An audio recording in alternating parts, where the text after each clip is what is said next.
It's the 45th season of World Team Tennis with 66 matches taking place here at the beautiful Greenbrier Resort, America's resort in White Sulphur Springs, West Virginia. Not a bad place to spend 3 weeks and watch incredible competition between the top stars in tennis. Coming up tonight, we have the 5-4 New York Empire taking on the 7-2 Chicago Smash.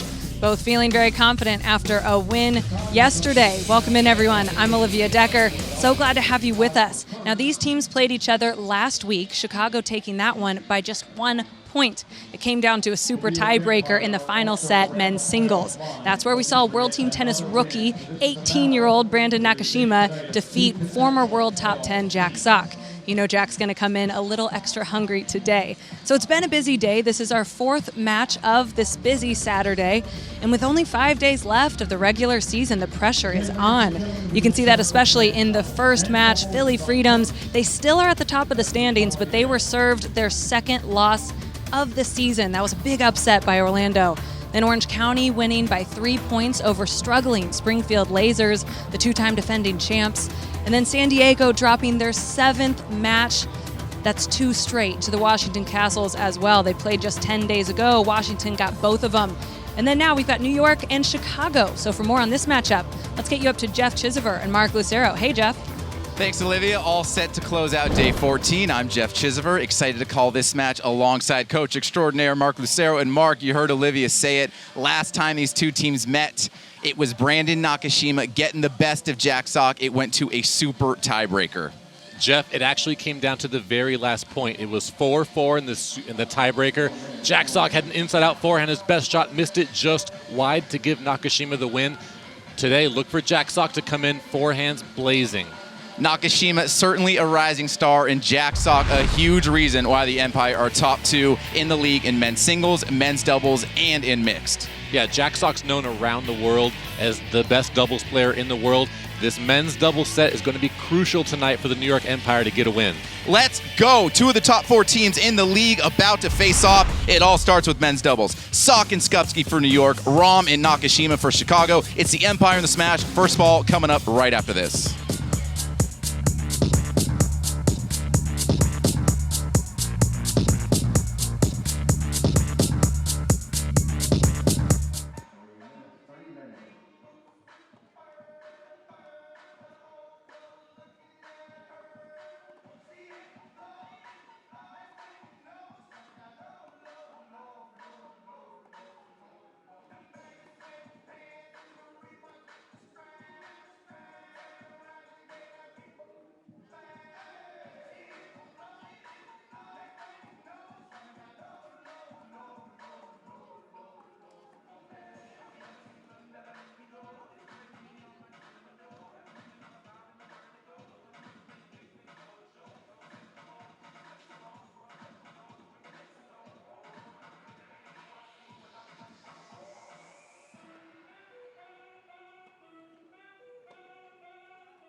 All right, ladies and gentlemen, let's meet the competitors for set number 1, which will feature men's doubles. Let's begin with the visiting team for this matchup, New York. Now we'll start to the chairs right. A winner of 4 singles finals and 14 doubles grams. In 2018, he won the U.S. Open and Wimbledon men's doubles with Mike Bryan. In fact, that was 2 of 6 championships that year. In the past, he's won Wimbledon doubles with Vasek Pospisil as well. An Olympic Davis Cup player for the U.S., ladies and gentlemen, Jack Sock. World Team Tennis is brought to you by Geico.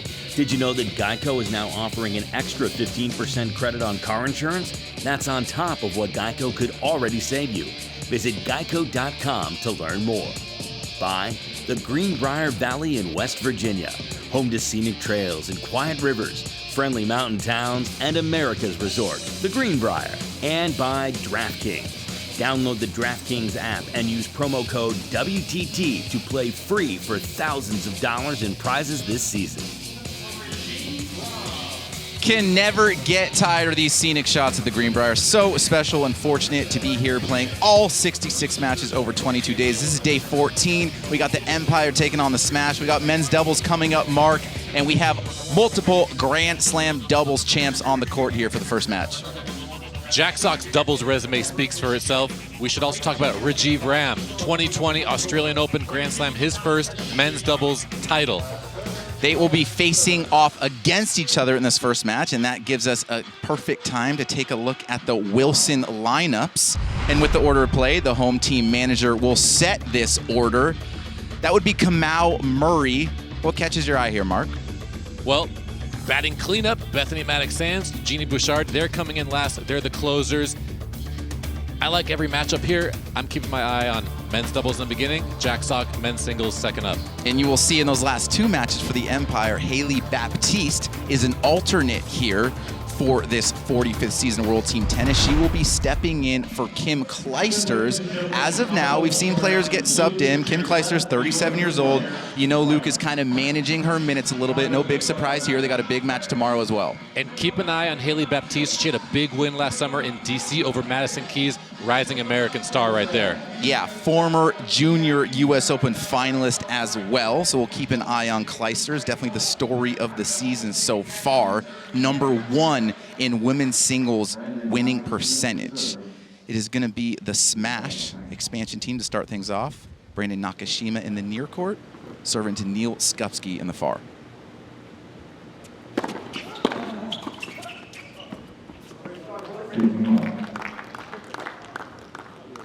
Brandon Nakashima, we talk about him so much.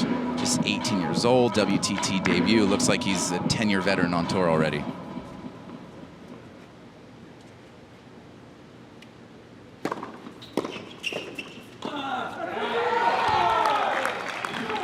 Chicago's been playing some matches with Nakashima in doubles, sometimes Evan King.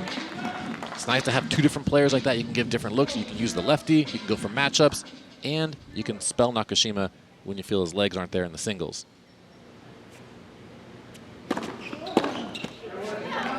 Yesterday, when they took on the Castles, Nakashima and Rom got the bagel 5-love over Monroe and Arevalo. And the next set comes out and wins 5-1 in men's singles, winning 10 out of 11 games. How's that for game-winning percentage?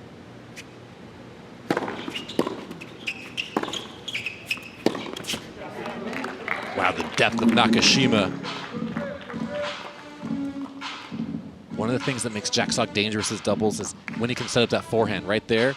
No chance to get around that forehand because of the tremendous depth and penetration from Nakashima.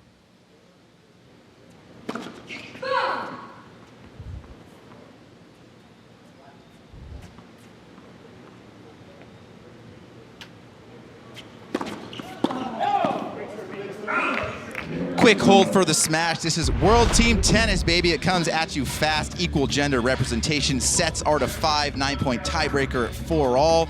We said the home team coach sets the order of play, lets her in play. Sudden death points all over the place. I love it. My favorite things here, the subs, coach calling timeouts, and maybe the most special thing, like you said, equal gender. The only sport in the world, men and women playing together on the same team. Just how Billie Jean King envisioned it when this league was founded in the 70s. Jack Sock 108 up the tee. That gun must be broken. That felt more like 120. We get someone out there fix the radar gun, please.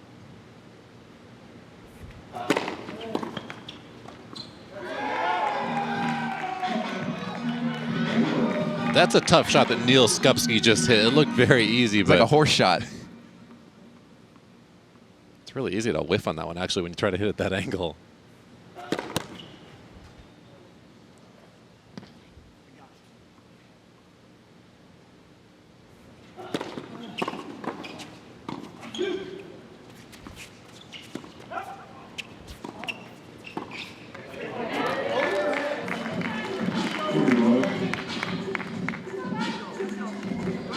Like the energy already that we're seeing from Chicago.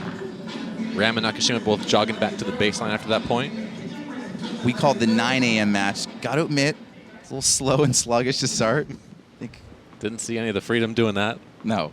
They lost 5-love in that first set.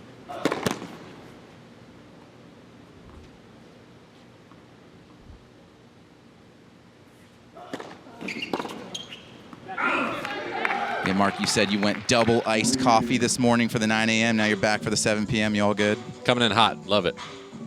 Let's look at Luke Jensen. The guy's the man, coach of the New York Empire.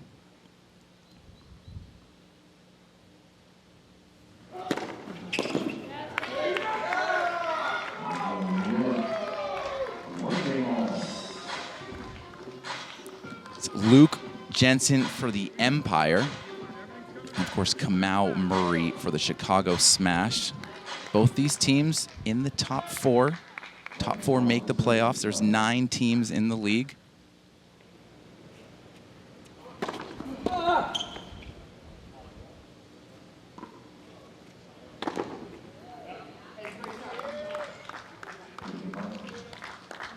And as a reminder, fans, any balls that go into the stands, we encourage you to keep them. They're souvenirs. They're yours. Do not throw them back into the flag area. Thank you.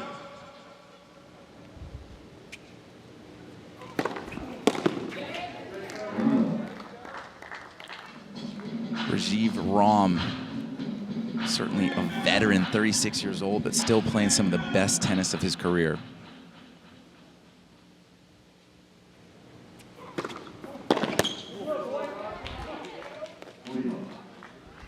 Rajiv Ram up a quick 40 love, 3 well-placed first serves.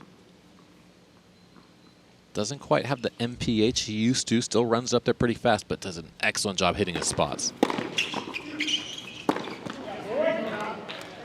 36 years old, like we said, and he is the 2020 Aussie Open doubles champ. Just to give you an idea, big picture here, these are 2 of the top 4 teams. Freedom's at the top, Smash in second, and there's the Empire at 5-4, just 1 loss ahead of the Castles. Rollers, Breakers, Lasers, Aviators, all with 7 losses. Not out of it just yet. Every team plays 14 matches.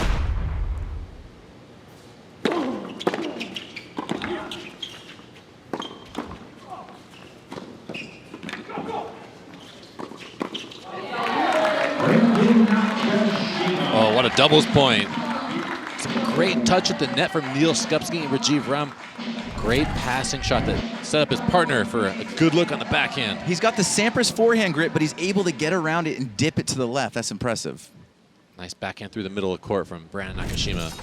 Not overplaying.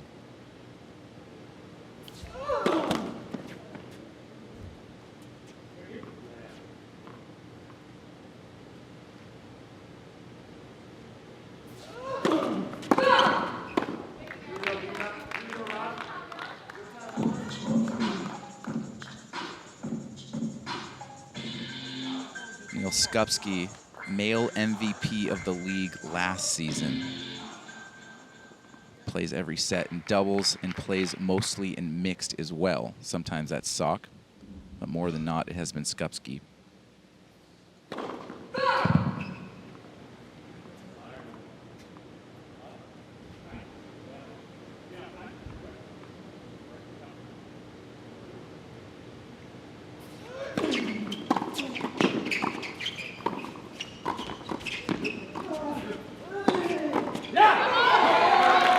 Brandon Nakashima, really aggressive point there. Nice to see him moving around like that and being aggressive, but Rajiv Ram had a chance to put away his volley, didn't do enough with it.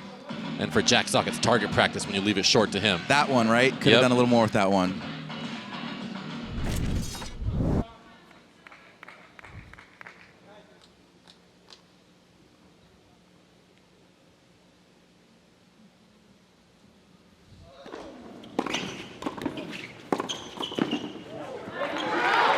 See how quick Jack Sock is at the net.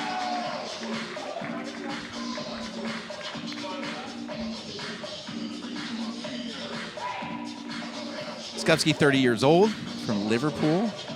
Said he was the MVP of the league last season for the male. Older brother Ken plays for the Orlando Storm.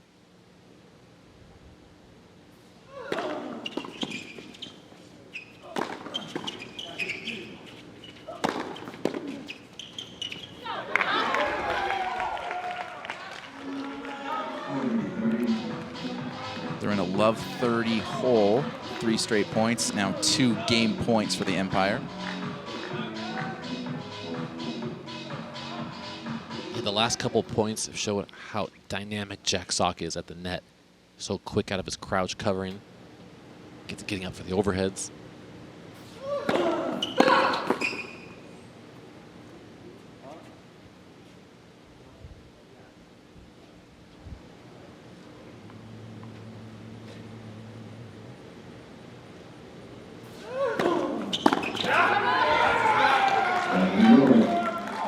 Nice hold there for the Empire. Tie things up at 2-all in this first set. We're just getting going here. 2 of the top 4 teams going at it. Second half of men's doubles when we come back. Emerson Latzia here, and tennis fans, you're gonna love this. DraftKings is partnered with World Team Tennis, and we've got an exclusive way for everyone to get in on the action, with thousands of dollars in prizes this season. Download the DraftKings app and enter our free-to-play tennis pools with promo code WTT.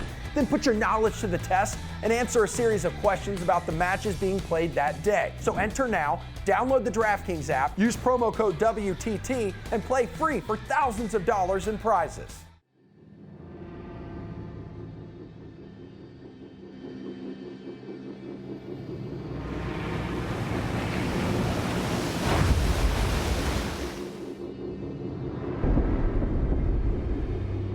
The Wolfpack's hunting. Here they come. Fires, baby!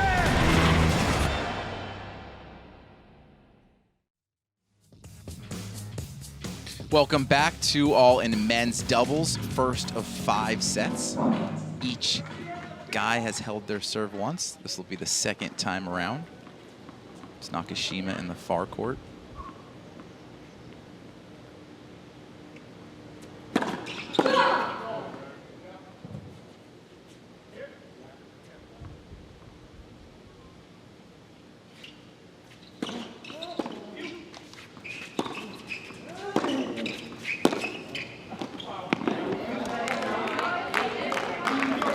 Brandon Nakashima, yeah, he shanked that one just well enough to get out of the reach of Jack Sock.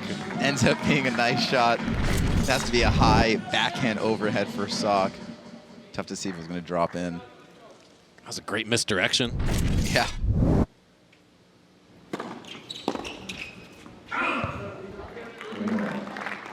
Nakashima, the only player on the court that's serving and staying back for the most part. You'll see him serving volley sometimes. Yeah, probably better for the team that he stays back and hits a big ground stroke and tries to set up his partner.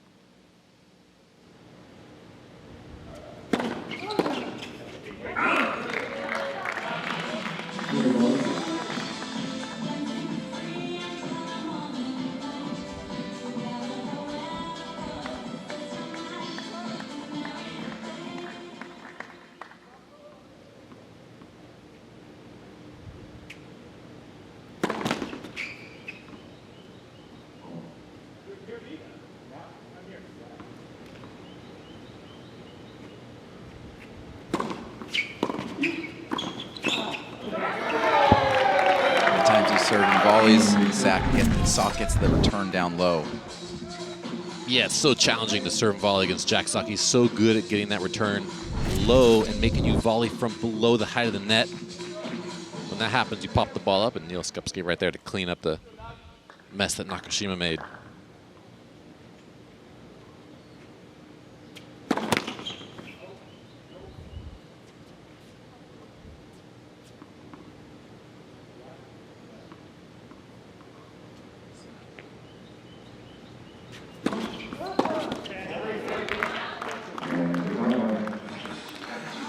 Five games, 5 holds. Let's take a closer look at the statistics of the Chicago Smash. 63% in women's doubles. That's why he went last with that format, but above 50 in 4 of the 5.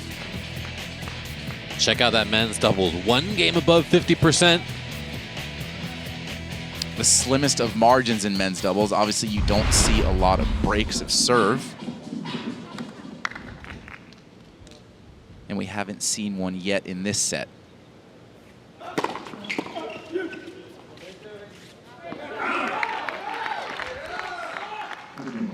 Nice crowd out here tonight.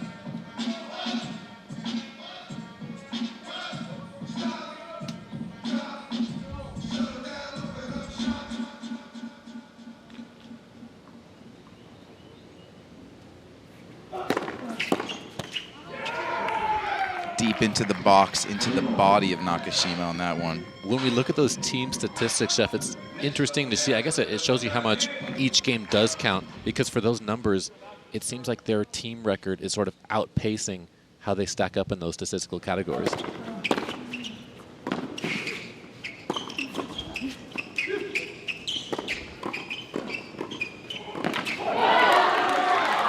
at the hands from Brandon Nakashima and that duel at the net. Let's give it up for that great double sport, pinballing back and forth. Some great tennis. Like to see Brandon Nakashima sneak in there. Nice pick up with the half volley. Racket head up. Spent a lot of time with Coach Pat Cash doing volley drills. That's a good guy to do volley drills with. And Dusan Bemic, a great doubles player in his own right. Great team that Brandon Nakashima surrounded himself with.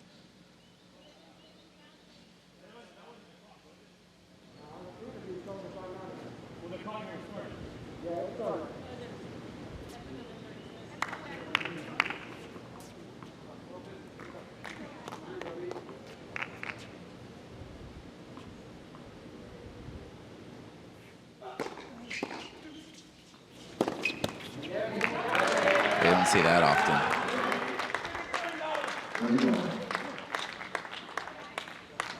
Maybe the most dangerous shot in doubles, the jack sock forehand.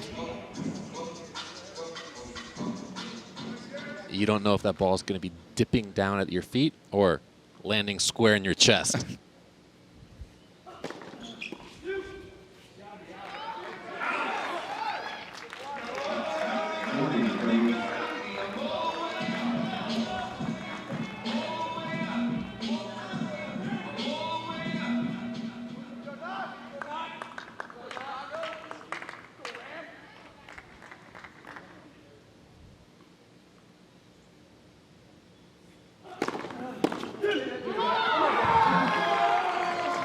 Three games apiece.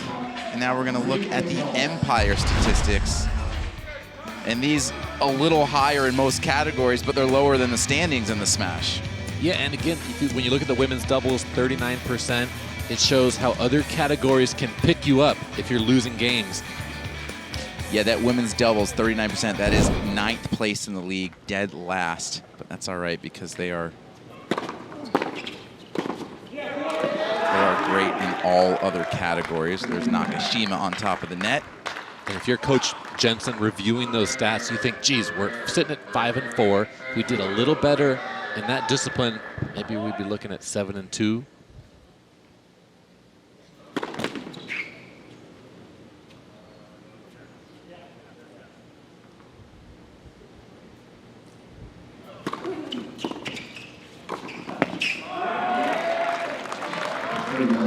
So many teams can look back at some of them. I mean, you said this match comes down to 1 point. Nice backhand volley technique from Brandon Nakashima. Strong shoulder, keeping that racket head up. This is maybe the best doubles that we've seen him play this season.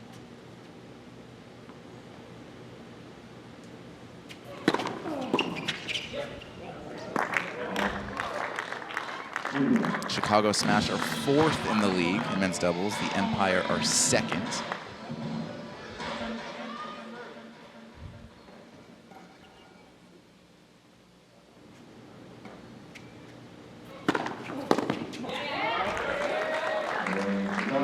We are 1 hold away from a 9-point tiebreaker. Still on serve here to set number 1. Remember, first team to win 5 games will capture a set. Yeah, in that last match, these two teams played. Chicago only won 2 out of the 5 sets.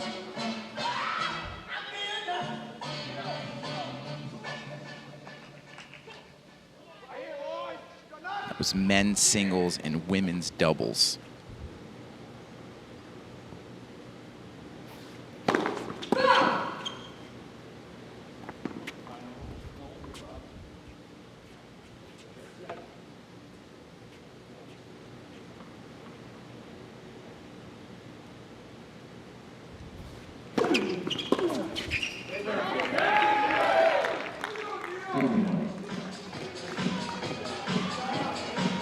Neil Skupski's been doing a great job tonight serving Rajiv Ram into the body, handcuffing him. Not letting the big man extend his arms.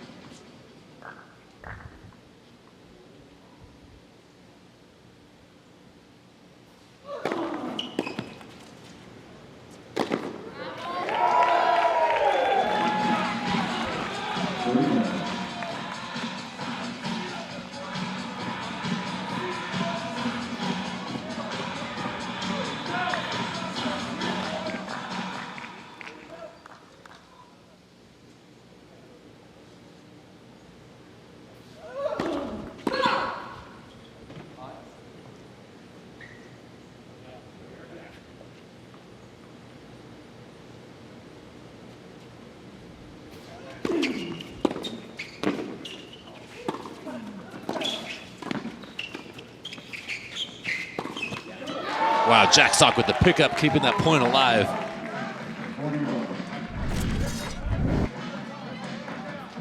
Always moving to the net, too. After this ball comes back, let him give a little fake.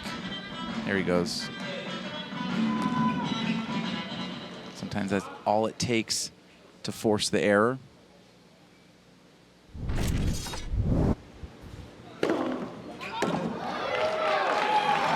We are going to a 9-point tiebreaker. We said when these two faced off last time, it was the same exact matchups, and it was Sock and Skupski that won in the tiebreaker. They played in the third set in that match.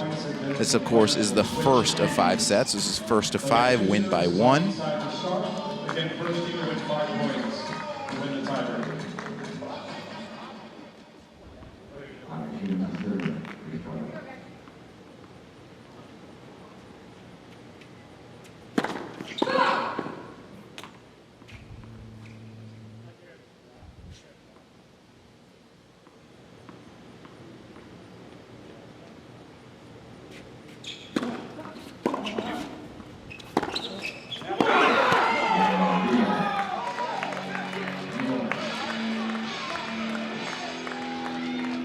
Loose error there from Nakashima. Brandon Nakashima needs to get down low, accelerate, get that ball to go up and down. He should be very comfortable hitting that forehand cross court to Neil Skupski. He can break Skupski down forehand to forehand. No need to overdo that one.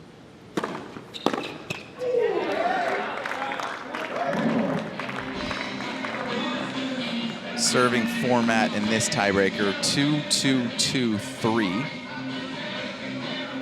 In the 7-point tiebreaker you see on the tours, it's first to 7, win by 2, and it goes 1, 2, 2, 2, 2, 2, 2, and so on.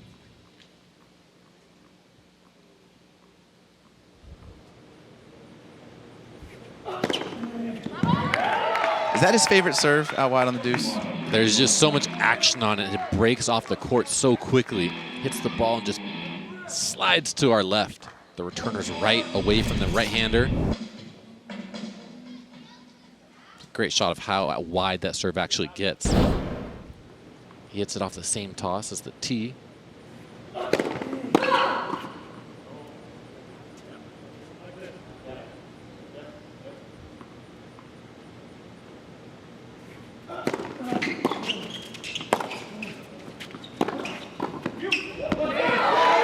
Pinching middle, Nakashima kind of goes line, but it's not enough, and it's a good stick save by Skupski. Oh man, he really took advantage of Brandon Nakashima missing his spot.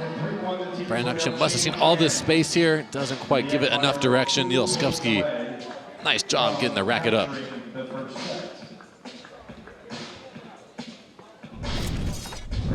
Switch sides after 4 points. The remaining 5 points, if needed, will be playing on their new sides.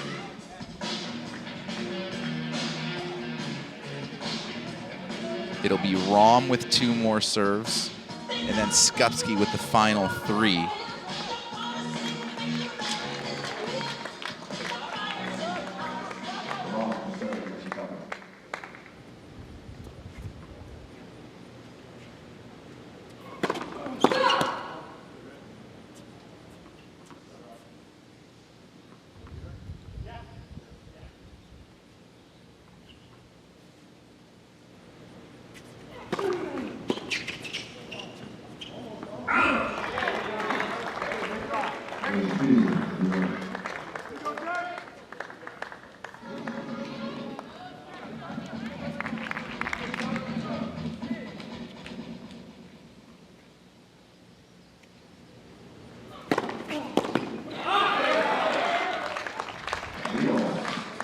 Much needed 2 points there for the smash. 3-all with 3 points to serve for Skupski.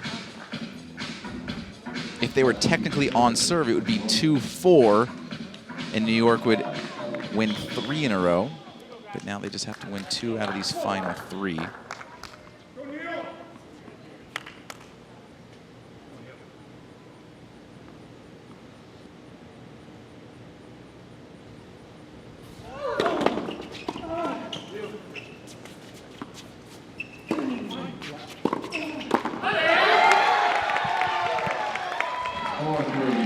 Jacksock just so athletic, making himself get involved in the play. It's a great chip lob from Rajiv Ram to start the point.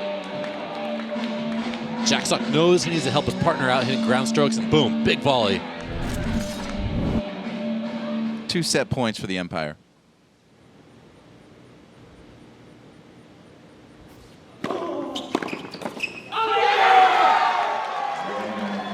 He has every shot in the bag in doubles, and it was evident on those last 2 points. They take the first set 5-4. 4 more sets to play. Next is men's singles. Empire over the smash, 5-4.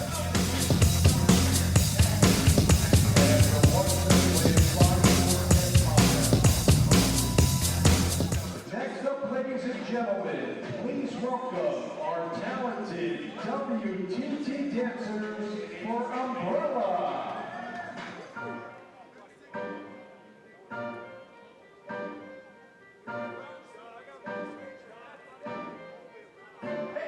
You have my heart, and we'll never be worlds apart.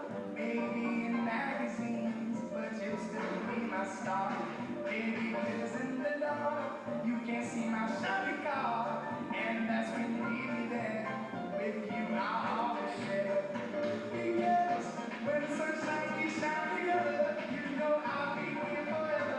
Said I'll always be a friend to the no man sticking out to the end. Now that it's raining more than ever, know that we still have each other. You can stand under my umbrella. You can stand under my umbrella.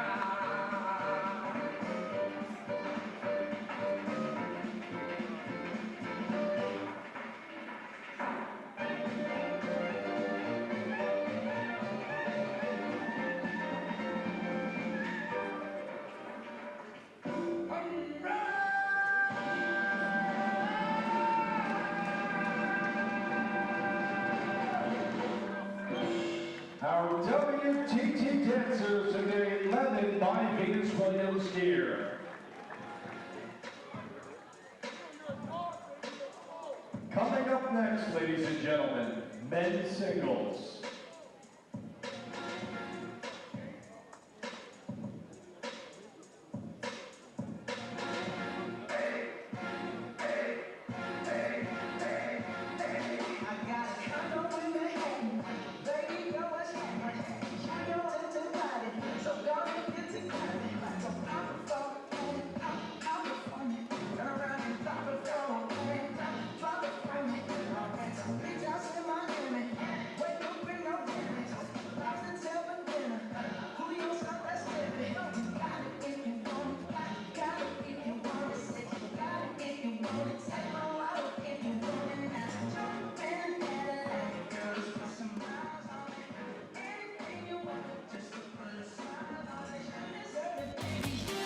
So great to have the WTT dancers here with us this season at the Greenbrier, giving us entertainment in between games. Sometimes we see one of them whip out a racket and start hitting swinging volleys with McEnfro, Mark.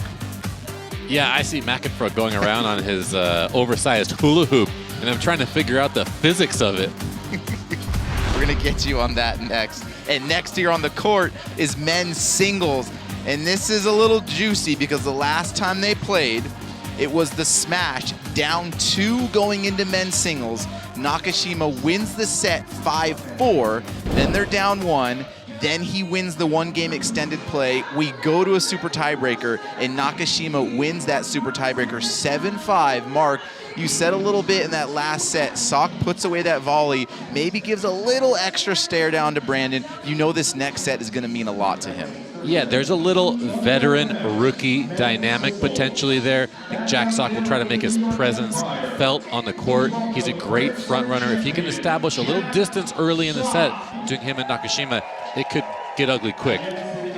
There's so many great All-American matchups here, World Team Tennis, especially in men's singles. Jack Sock, 27 years old, Nakashima, 18.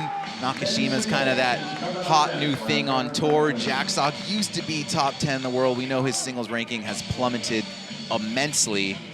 But just, you said, tennis players have egos. And the other thing that we know after watching that doubles is that Brandon Nakashima has Jack Sock's full attention. Totally. And this match as a whole has our attention. It is going to be Jack Sock to start. Home team serves first in the first, third, and fifth sets. Empire are technically the away team. That is why Jack Sock will start. And the Empire have a one-game lead going into the second set. This is going to be a good one.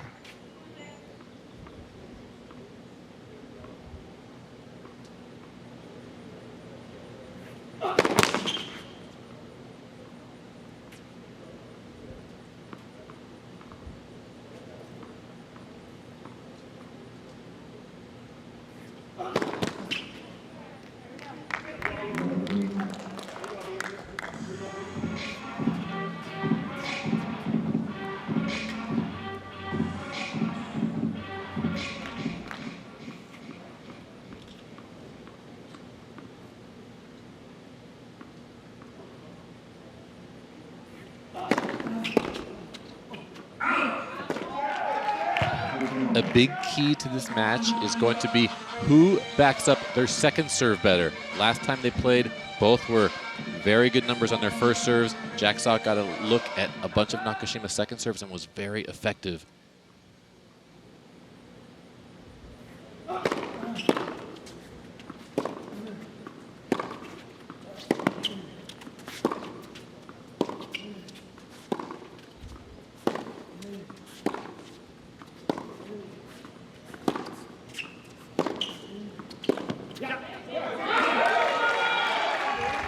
The heavy Sock forehand, we can see pushing Nakashima back. Brandon Nakashima likes to be on the baseline or inside the court, controlling it. Jack Sock's ball jumps up off the court. We can see where Nakashima is hitting that ball from the logo.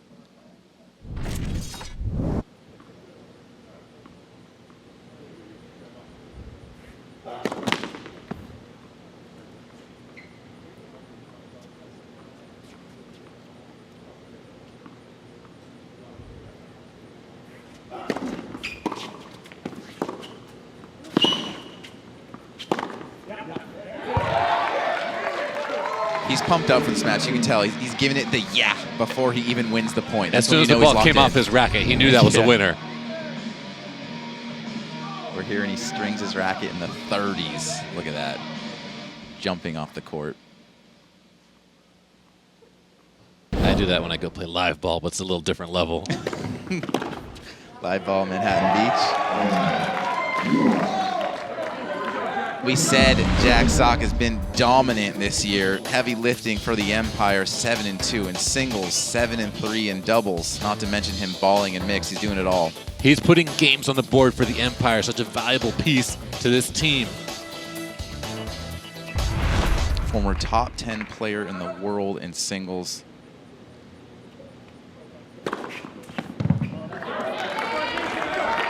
We're talking up Jack a lot, but we know Brandon doesn't give you much emotion out there, but he's not going to back down from anything. He's locked in no matter who he plays.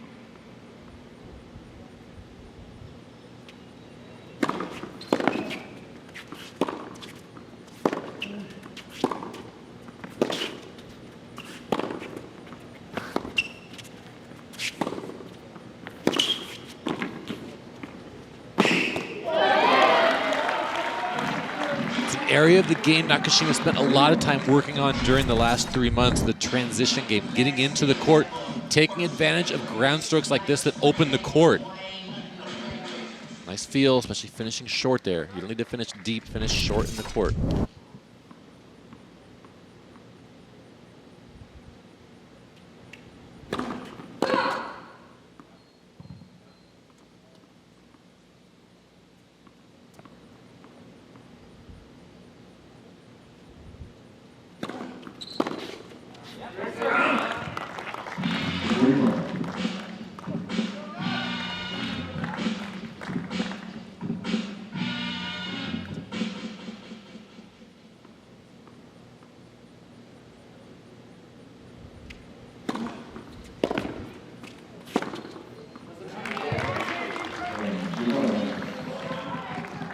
Nakashima last night starts off the match. He wins 10 out of the 11 games he's played. It's all about putting games on the board. 10 out of 11 is pretty good, Mark. Well, not only that putting games on the board, but not allowing many games. One game. If you go up 10-1 after your first 2 sets in World Team Tennis, you're most likely going to win, even if you put you and I out there on the doubles court. I think we need a new stat in World Team Tennis, kind of like hockey. We need a plus minus. Yeah, good call. Very good call.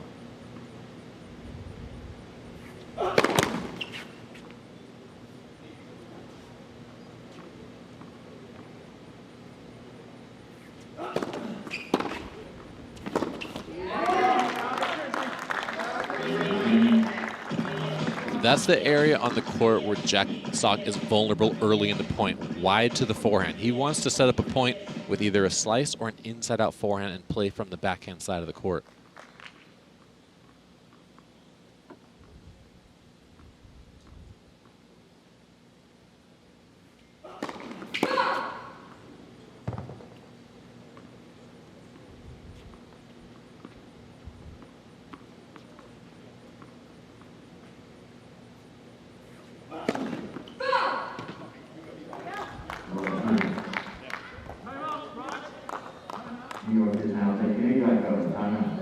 Good spot for a Geico timeout for Luke in the Empire, down love 30. Once again, ladies and gentlemen, New York head coach. Yeah, these timeouts are a great tool to use. Slow your guy down, talk to him, narrow the focus, give him something specific to think about. Also, slowing the momentum of the other player who might be taking a little lead and mini opportunity.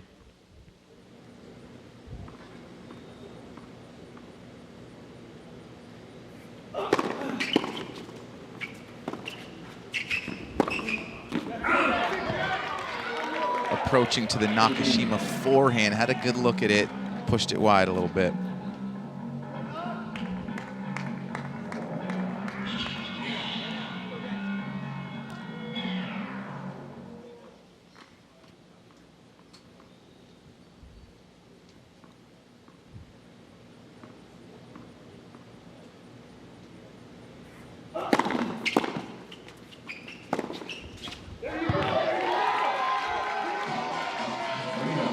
Wow, different look from Jack Sock there. Instead of patrolling behind the baseline, he stepped into the blue, got his left foot out in front, and took away time from Nakashima. Nakashima didn't even have time to split step. The ball was by him so quickly.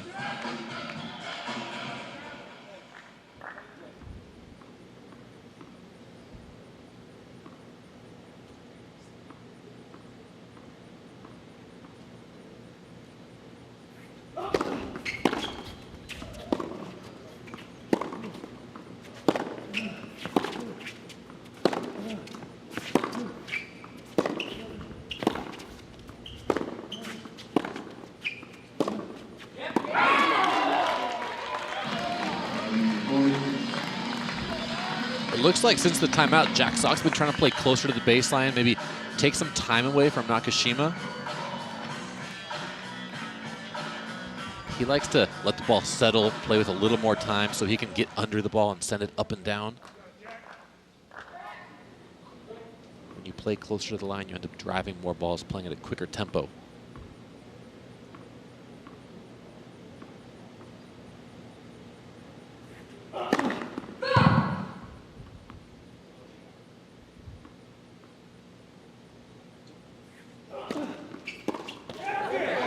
In a way, when you want to take the ball early, you want to take away time from your opponent, but sometimes you're saying he could almost rush himself. Yeah, you don't want to take away your own time. You see that a lot with players, maybe with extreme grips, kind of like his. They want a little more time to swing.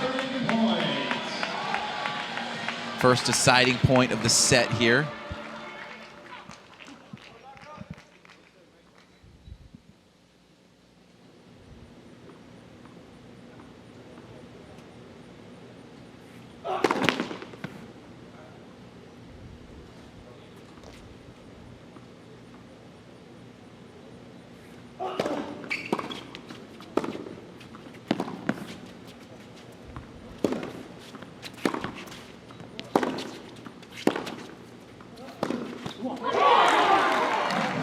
Usually those heavy forehands into someone's backhand is tough for the opponent, but Nakashima holding his ground well with the backhand. Let's take a look at the UTR between these two.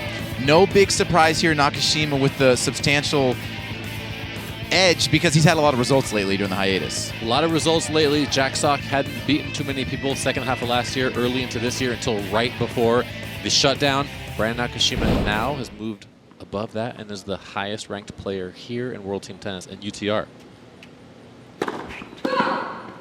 That's good stuff right there, Mark. Gotta trust the UTR too.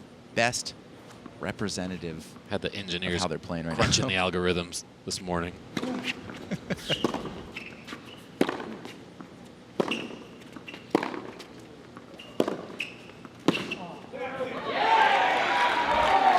We talked about Nakashima with his great results. Here's him in World Team Tennis. 53%, you might be saying, what is that? But all these matches are 5-4. You're winning more than you're losing. That's good for the top half of the league.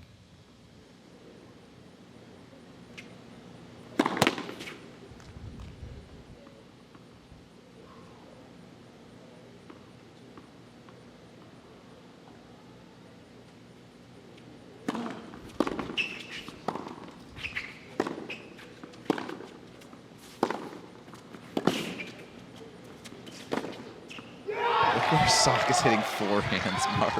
That's vintage Jack Sock. He gets his inside-out forehand going through the other sideline. He's in the gray on this last one. Yeah, that's why Jack Sock is at his best when he's super fit, when he's fast enough to get there and hit forehands from that part of the court. Look at the footwork to get there. He's so fast. No shuffle steps. He's taking quality strides to get to that ball. If you're hitting a forehand there, it's almost like you need to hit a winner, and he did hit a clean winner there. 83 mile per hour average on that forehand. That's large.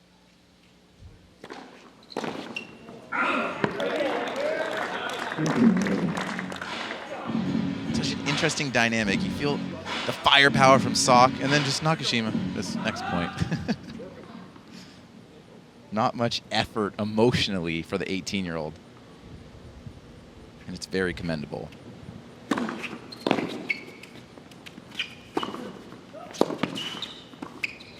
Wow, what a pickup.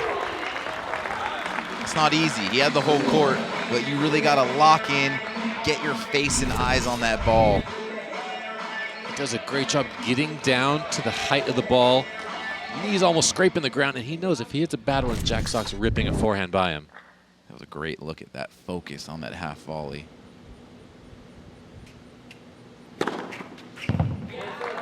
Wow, nice serve down the tee.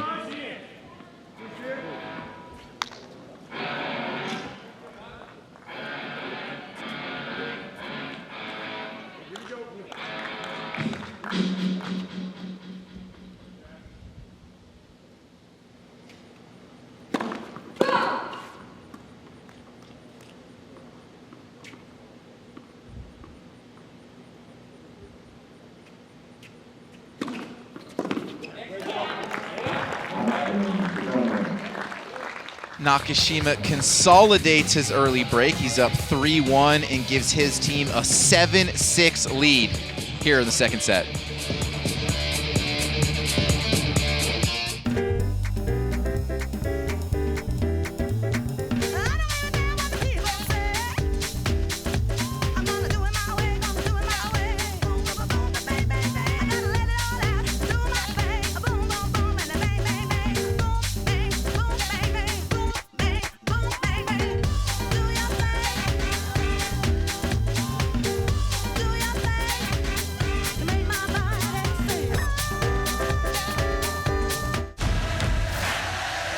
As an athlete and professional tennis player, I hope to inspire others to get out, be active, and stay healthy.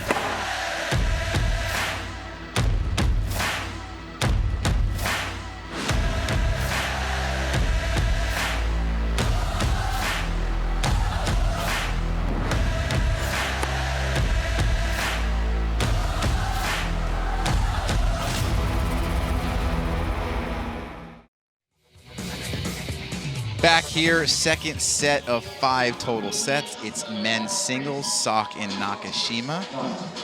Nakashima broke in the 3rd game of this set, and then a hold. 1-3, Sock to serve.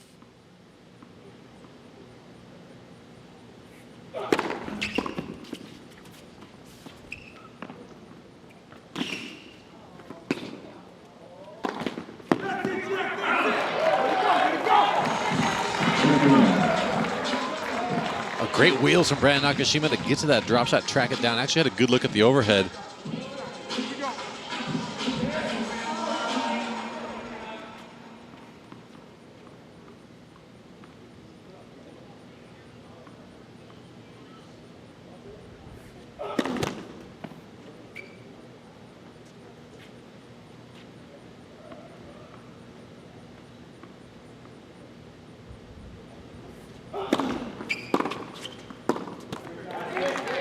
What I've really enjoyed about these night matches is a lot of the players come down to watch. It cools down a little bit.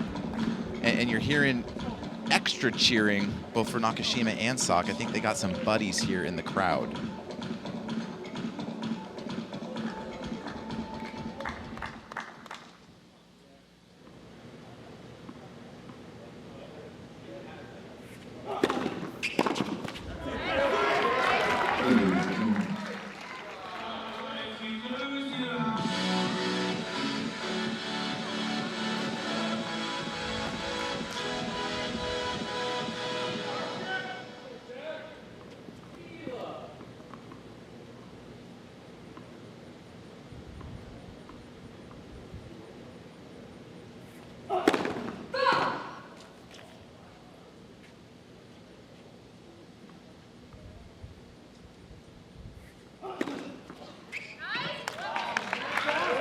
What a second serve from Jack Sock. Nakashima didn't even make an attempt at that, kicking so high to his left. Got just enough of the line to be in. Hawkeye Live making all the calls for World Team Tennis.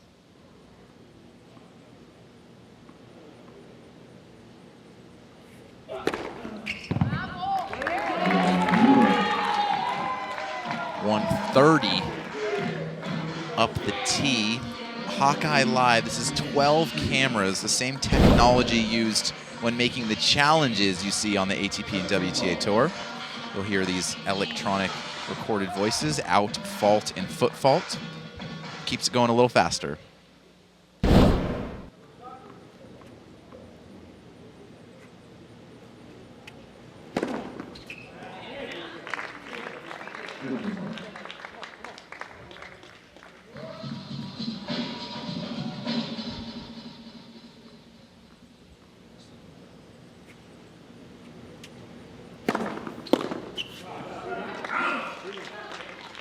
Yeah, the Hawkeye system actually collects a treasure trove of data, takes into account player positioning, registers ball location at all times. That's how we're able to get ball speed.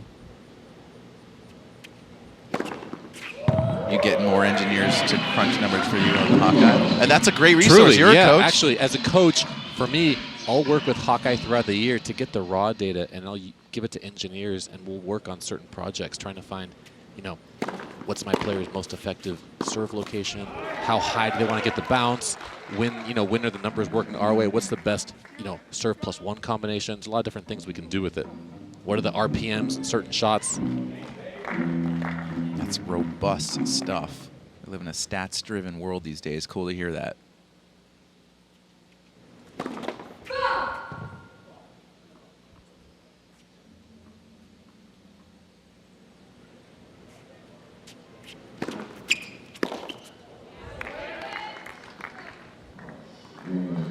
Yep, all the top players are doing it. There's certain players that will have a exclusivity deal with a certain company, so that's like, hey, you can't work with any other guys ranked in the top 10, or you can't work with any other guys from my country, or you can't work with, and I'll name specific players. It's really interesting. Everyone's looking for a competitive advantage. Definitely. You see it in every other sport.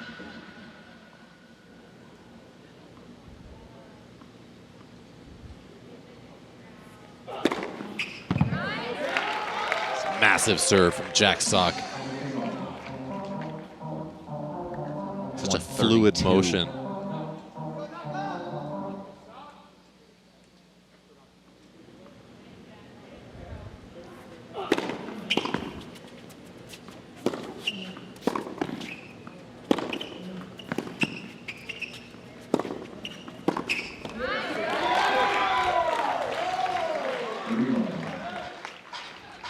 Great forehands from Jack Sock. He's at his very best when he's taking advantage of those heavy ground strokes and then moving into the court. You've seen in doubles, he's got great hands, very good volleys around the net. When he's finishing up there, he's so effective.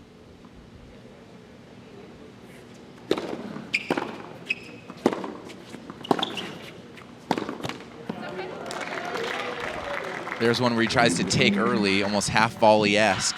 Like you're saying, he's better when he has a little bit of time. Yeah, he's much more comfortable when his stance is a little bit open, when he's semi-open, when he's loading on his right leg instead of stepping onto his left leg in front.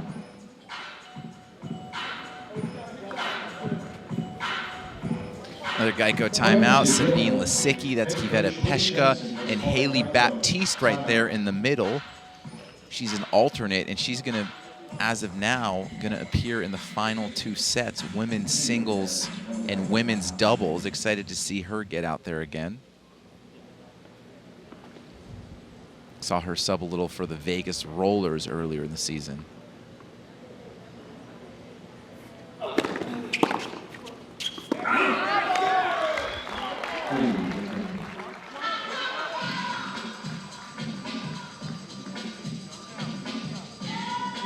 No ball, kids. So Baptiste is holding the towels. Kleister's got the balls.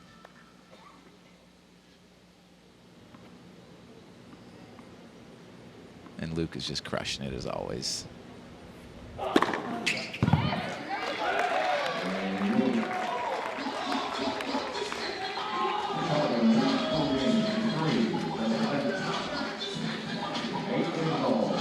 That's Sloane Stevens. She's going to be going against Haley Baptiste in that 4th set.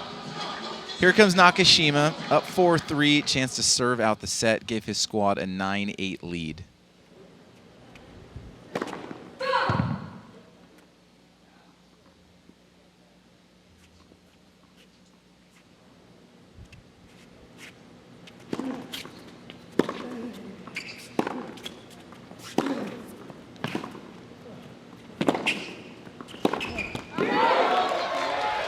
That's the Jack Sock.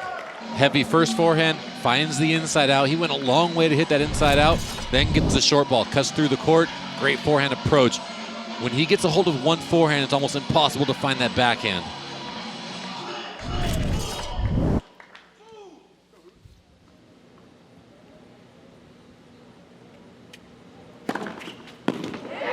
What a serve from Nakashima.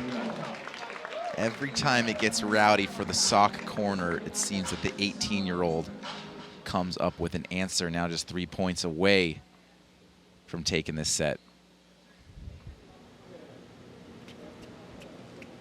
The thing with Brandon Nakashima is you rarely see any carryover from one point into the next. Is that a coach's dream? If your player's doing that, it's amazing.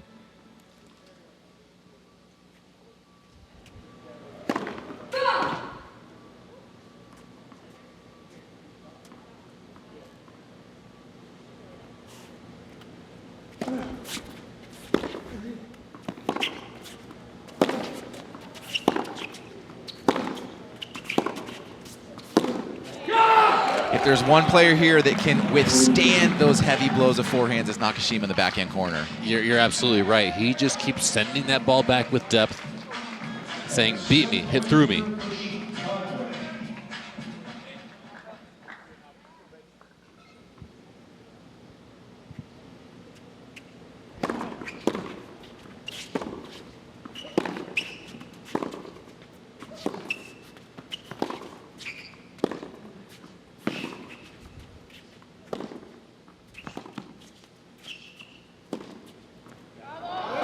That's an unbelievable shot right there from Jack Sock. Again, finding a way to control the court with his forehand. You notice Jack Sock's hitting these forehands, keeping the weight on his right leg. He wants that open stance. That ball bounced a couple feet up from the service line. No one is getting that one. Still 2 set points for the smash. I don't think anyone else at this tournament could hit that shot.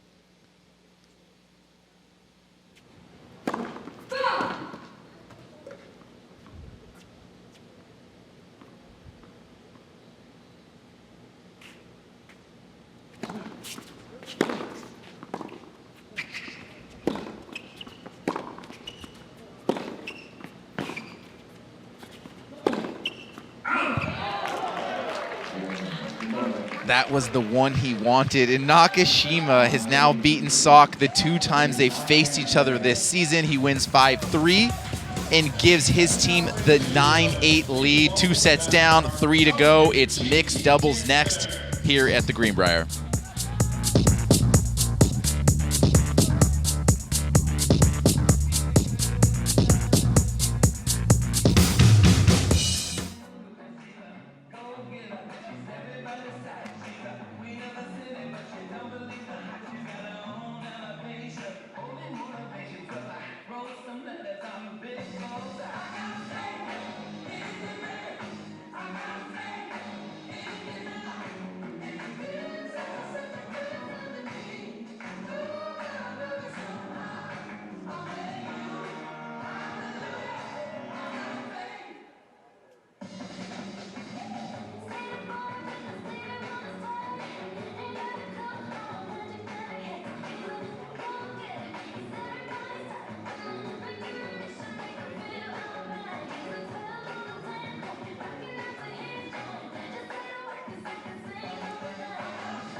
Our WTT dancers in their Venus 11 gear.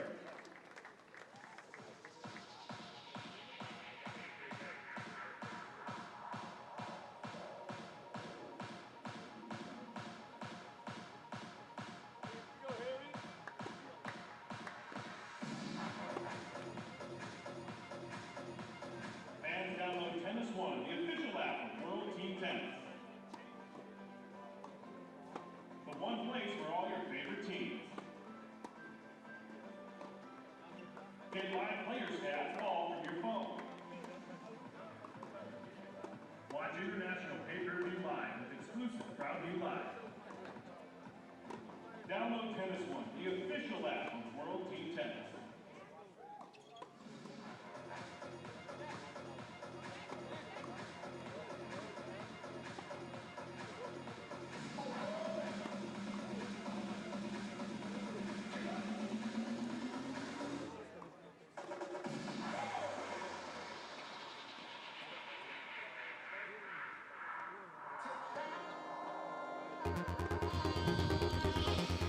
You just watched Brandon Nakashima take that second set, 5-3 win over Sock, and in order to do so, he had to put in a lot of hard yards. Oh, man. Brandon Nakashima earned it. Jack Sock had the forehand working and was running Nakashima from sideline to sideline. So there it is. There's the numbers. You were talking about using the engineers to crunch him. Looks like 39 feet. The edge goes to Nakashima. Sock was dictating most of the time. That's good subtraction. Yeah, Jack Sock had the forehand. He was working really hard to find that forehand of his that he relies on so much. 2 sets down, and now we're going to mixed doubles. We never saw Kim Kleisters in the lineup to start, but here she comes. She's going to play alongside Jack Sock, and that creates one of the best mixed squads in the league this season for sure. Man, what a treat to see Kim Kleisters. New York Empire going to be very dangerous in the return games now with her in there. Another substitution.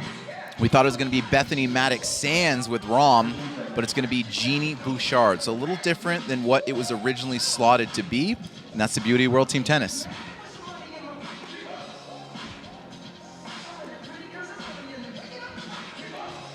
Nice move from Coach Kamal Murray, getting Jeannie Bouchard in there. She's been playing very well this season,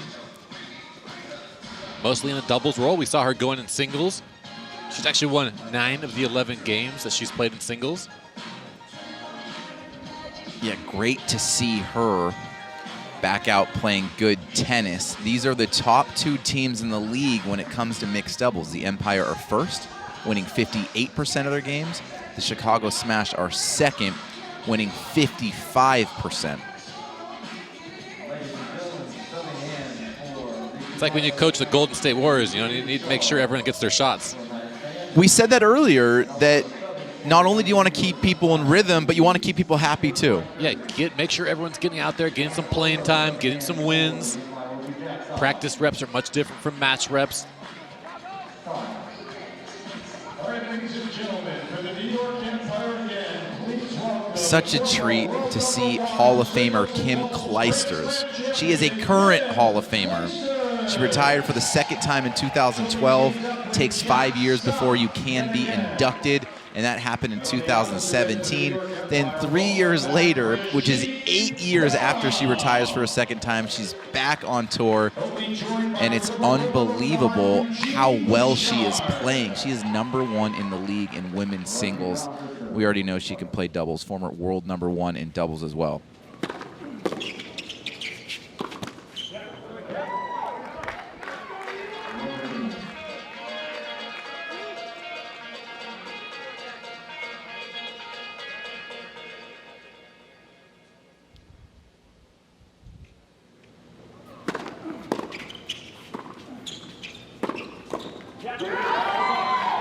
Three of the 4 players on the court have won doubles Grand Slams. 2 of them multiple.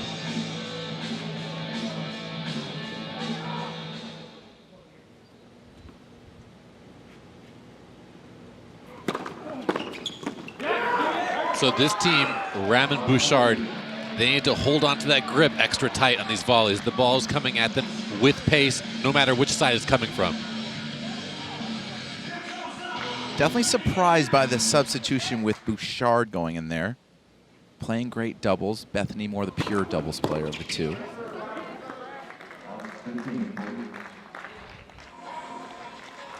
Bethany has 4 mixed doubles Grand Slam champs. 5-time doubles Grand Slam champ. That's 9 total.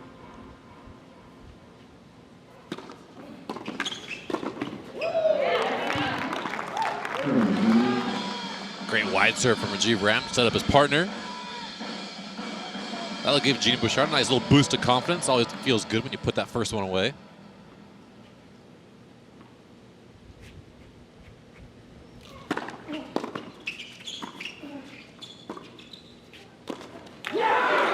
Mark, that first ball that Sock returned, I get the feeling Bethany probably would have been there to cut it off. That's the difference between these 2 players. Jeannie lets it go for Rom. Yeah, it's an experience thing. I think, you'd see Bethany Mattek-Sands probably split, take 1 or 2 steps forward, and then put herself in a position to get that ball.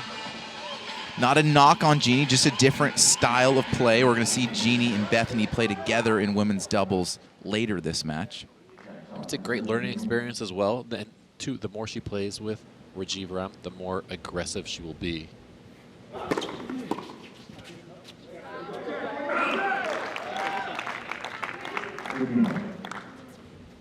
Now I'm curious to think if Clijsters is going to get involved in the women's doubles or the women's singles. I'm sure it's a play-by-ear situation. See what the score is at the time.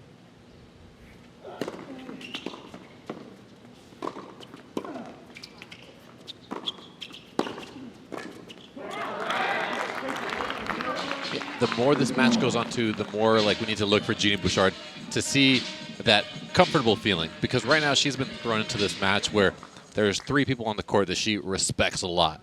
And so it's going to take a little bit of time for her to get comfortable, which is totally normal.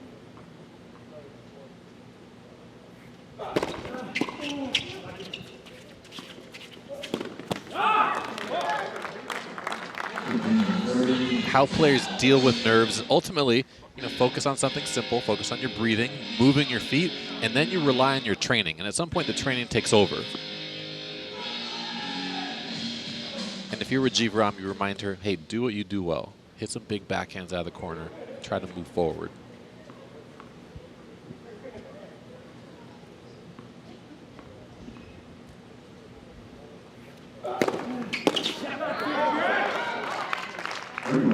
It's a big serve from Jack Sock. A lot of spin on that ball. Luke Jensen loves to get into these matches. Brings the energy. Love having him around for World Team Tennis. I used to love to watch him play doubles with his brother Murphy, French Open champions.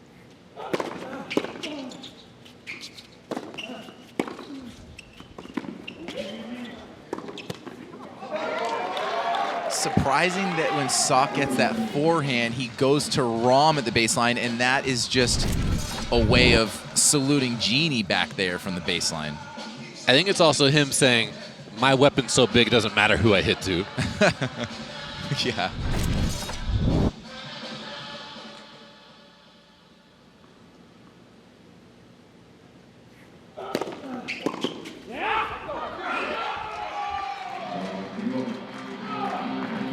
They're down 1 going into the mixed, and they get the first 2 games in mixed. They're now up 1, 10-9.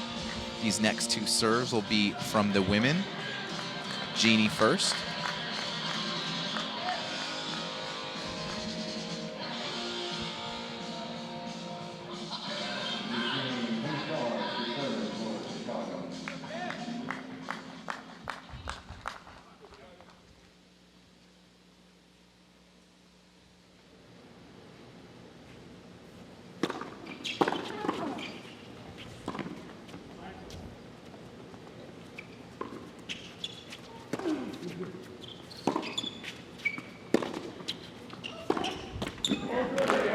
That's how Rajiv Ram can help out his partner. That's how he can help Genie get some confidence by picking off balls of the net like that, taking the overhead, doing the dirty work. There's Genie, 5th World Team Tennis season, former top 5 player in the world back in 2014.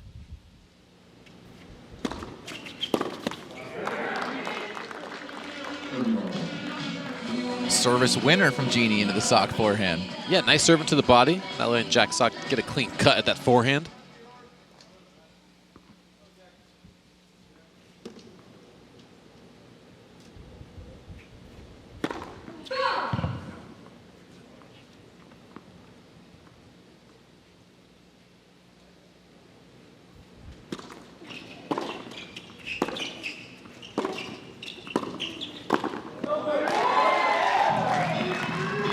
It's a dangerous combination. Kleiser's hitting big balls from the back of the court. That's a typical pattern in mixed. Well, she just gets the ball so deep here.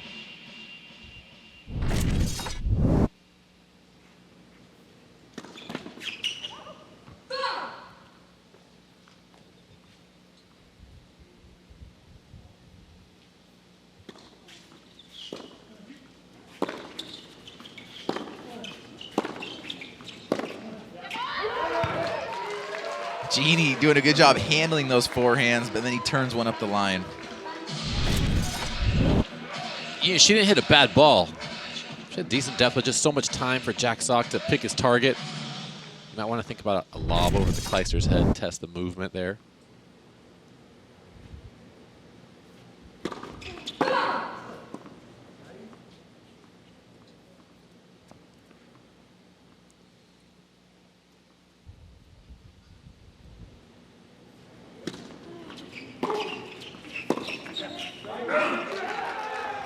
Genie feeling the presence of Sock there at the net.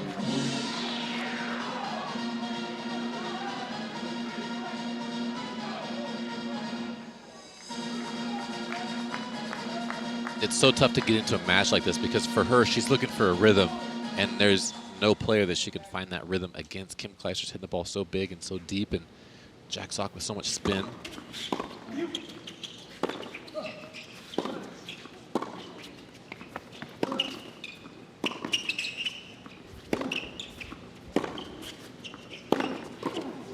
Oh, there's a good point for Chicago. She got the rhythm right there. She found Rom the rhythm. gets involved. All started with a good first serve. Good first serve neutralized Sock. She's able to play with some good depth. Jack Sock didn't hit too many balls from the same spot. She moved him a little bit. Yeah, one out wide, one up the middle. Still hitting all forehands. We got a deciding point, gender to gender, Jeannie to Kleisters.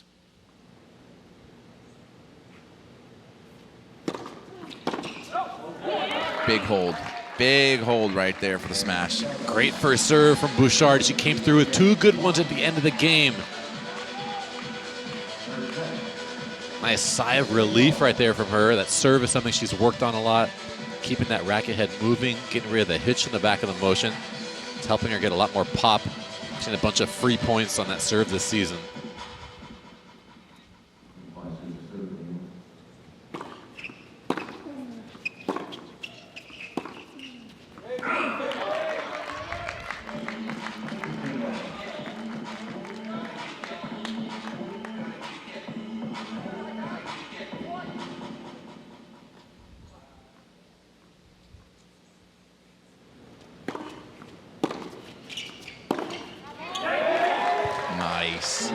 That two-hander, you can disguise it, hold it last second, puts it up the line of Rom.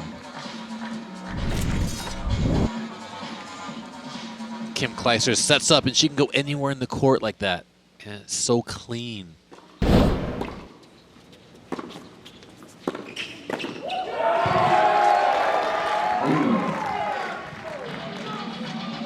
Sometimes you can just tell a presence when someone's the best player on the court, and it's always Sock on the doubles court. You can feel it.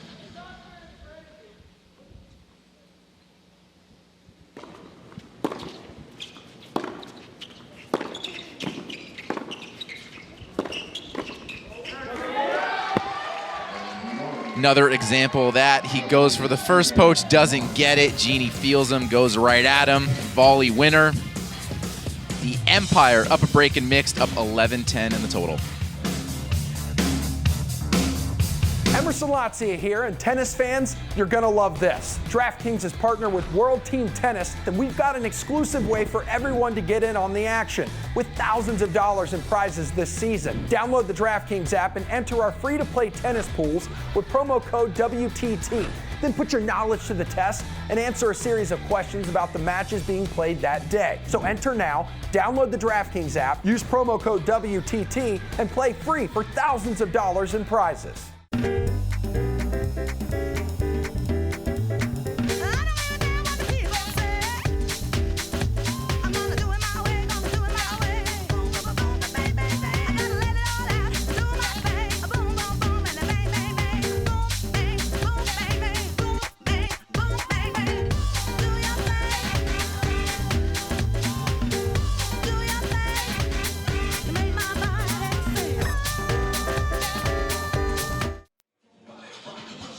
Welcome back. We got a good one here between the Empire and Smash, 2 playoff teams as they currently sit in the standings. 11-10 for the Empire. Jeannie moving to her left to cover the line. Kleisters blasted up the middle. There's just so much pace on that Kleisters forehand. When she times it right, the ball just shoots off her strings. And she usually times it right. Yeah, I'd say so.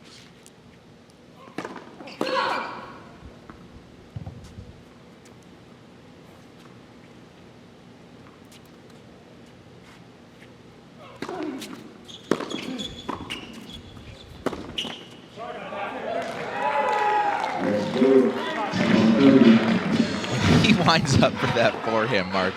I almost feel bad for the people at the net. I thought maybe he was going to go hard at Jeannie there. Gets the let cord. Well, like the Kleisters backhand, he can go anywhere in the court with the same windup.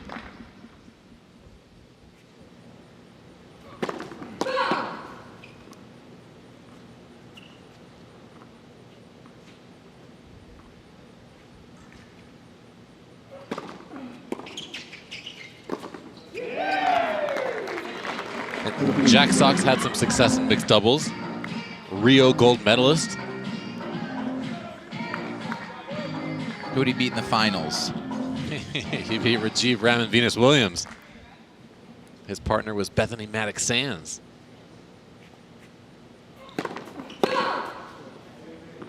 Jack Sock also collected a bronze medal in the men's doubles.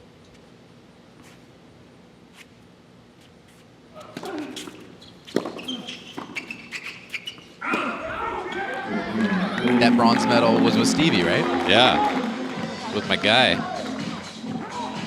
It's a good trip down to Rio, get on the podium a couple times.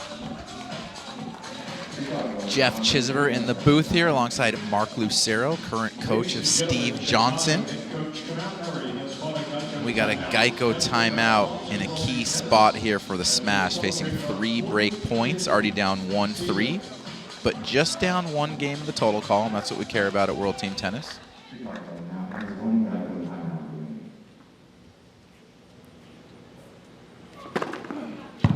Wow, great serve from Rajiv Ram. Hitting his spots is what he does.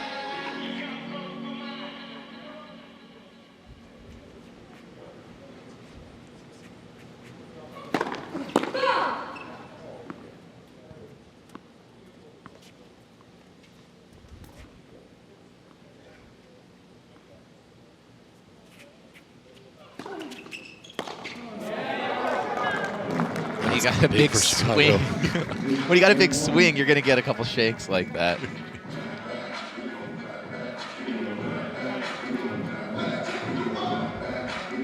G-Ram, sort of such a veteran, so composed out there. Really good making his opponents play in the big points. Another Geico timeout called by Luke Jensen. He's feeling a big spot here. Look at all the squad members getting together in this one. Coach Luke Jensen is calling Geico timeout.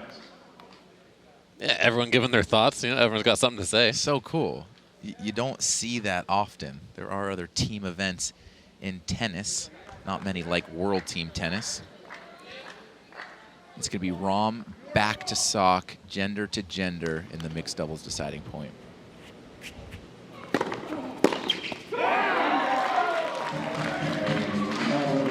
It's a clutch hold there for the smash. 2 in a row for them when they are in holes.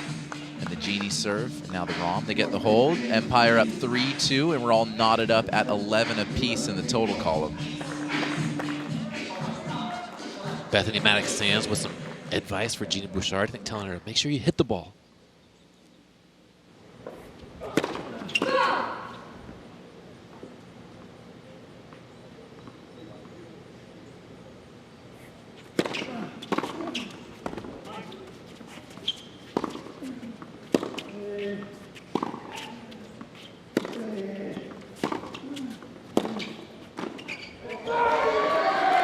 Surprised Genie made her way to the net there as Sock rallied with Rom.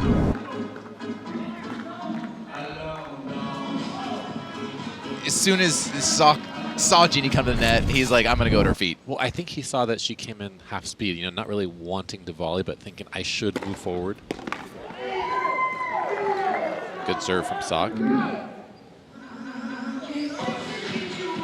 That's what it just takes. Doubles reps to learn. Where do I need to be on the court?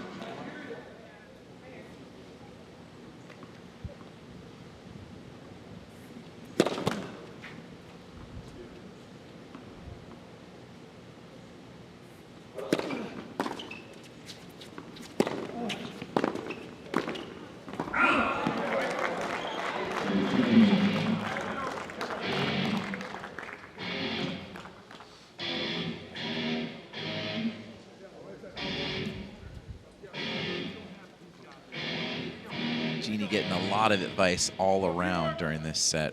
Yeah, I think Kamau Murray and Bethany Mattek-Sands are both encouraging her to take the ball at Kim Clijsters up the line.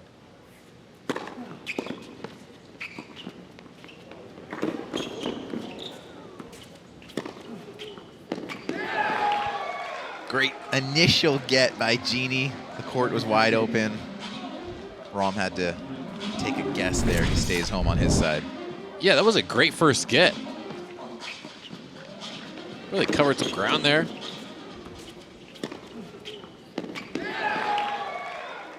I think she thought she was hitting the ball long.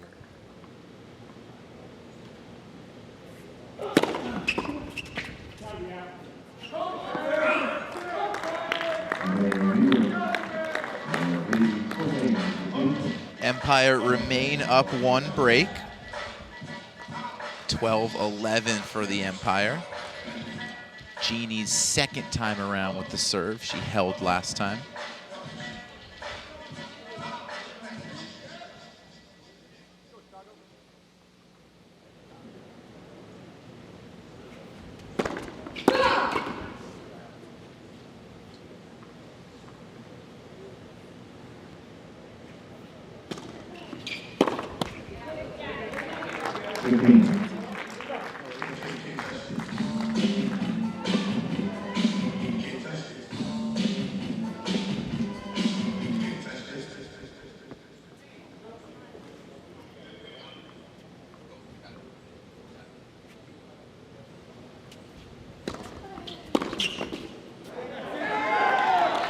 You don't see Grand Slam doubles champs afraid of the ball at the net, and if you ever are, it's against that guy's forehand. Yeah, it's just hard to track where that ball is going because it's spinning so fast. The RPMs are making that ball just go straight at the floor. Big serve, but a bigger return right there. A 111 from Jeannie comes back fast right at Rom. Yeah, that's pure pace from Kim Kleisers, right in the pocket. You said it earlier, her timing is so sweet and perfect.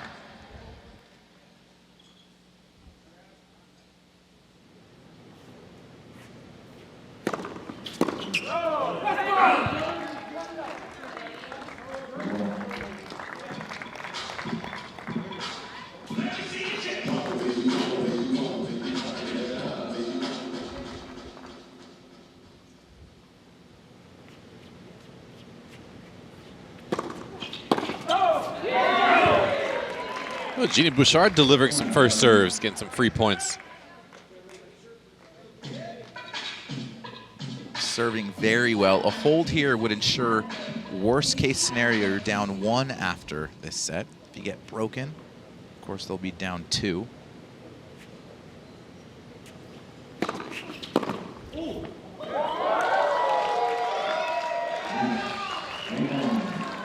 Great left hand there from Sock.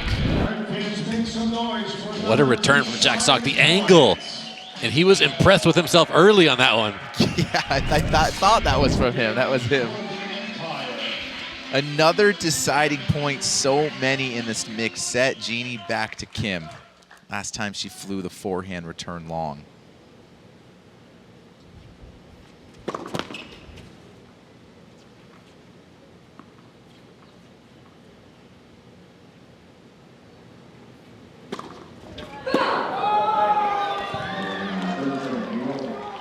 Tough time for a double. Sock is pumped. They take it 5-2. They're up 13-11. 3 sets down. That means it's our halftime mark. And we will hand it over to Olivia Decker. She's chilling Creekside. She will get you caught up all things league related. Do not go anywhere.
Captain Florida WTT dancers.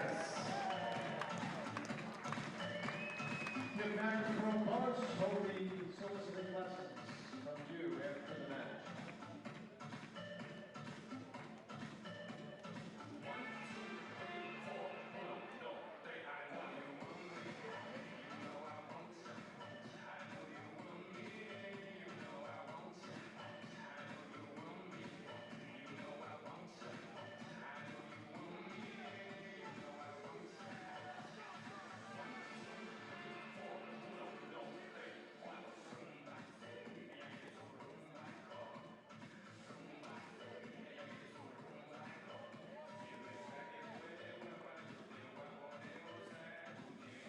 Coming up next, women's singles.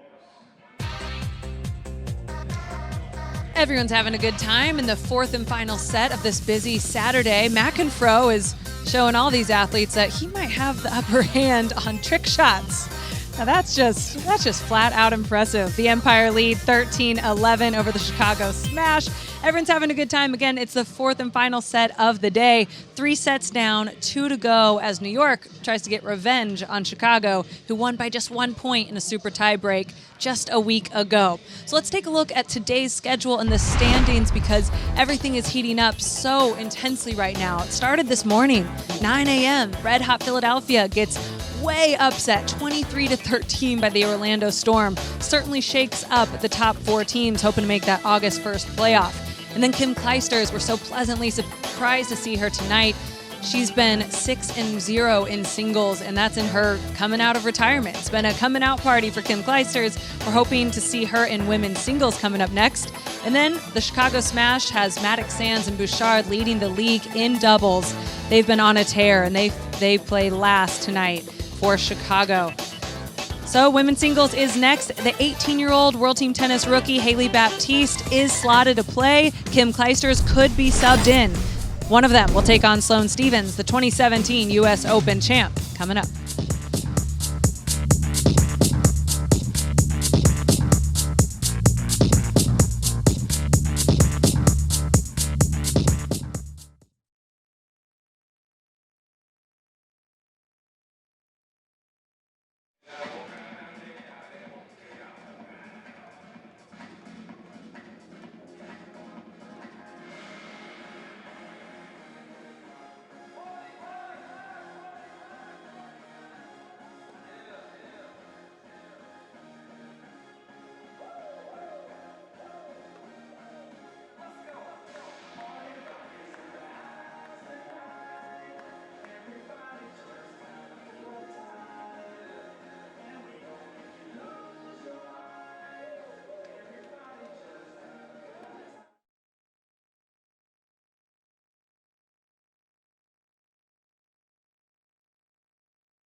Download the Tennis One app to get the latest news on World Team Tennis and teams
Download the Tennis One app to get the latest news on World Team Tennis and teams throughout the season. Follow players, standings, social, games, live scores, and more. Remember, data rates may apply. We've played 3 sets, and it's just 2 games separating the New York Empire over the Chicago Smash. A beautiful night here, Creekside at the Greenbrier, 45th World Team Tennis season. Women's singles is upon us. It's going to be that woman right there, 2017 U.S. Open champ Sloane Stephens, taking on 18-year-old Haley Baptiste. She's ranked 234. She's here as an alternate, stepping in a big moment here. This is someone with a lot of game. She has firepower, big serve. She can hurt you on the forehand and the backhand. The challenge for her is continuing to develop her game, getting better at setting up points so that she can use those weapons. I want to talk about how it's a great opportunity for her, and it's so great, but it's crunch time. We're past the halfway mark of the season. They're fighting for a playoff spot. They are in the top 4 right now. That's the Empire. But need to hold on. Win would be big here. She will start to serve. Baptiste and Stephens.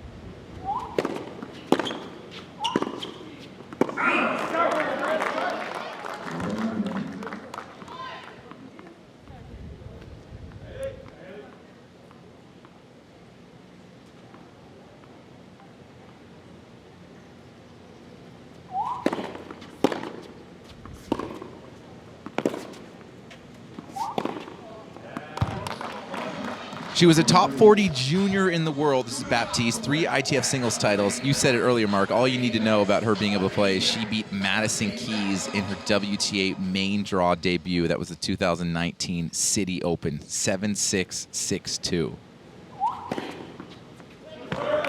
Wow, what a wide serve from Baptiste.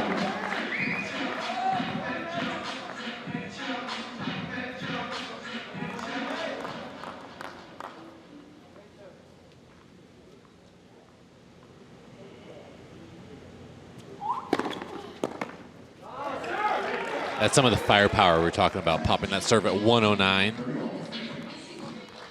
109 out wide. She has Kim Clijsters in her ear. She's facing the 27 U.S. Open champ.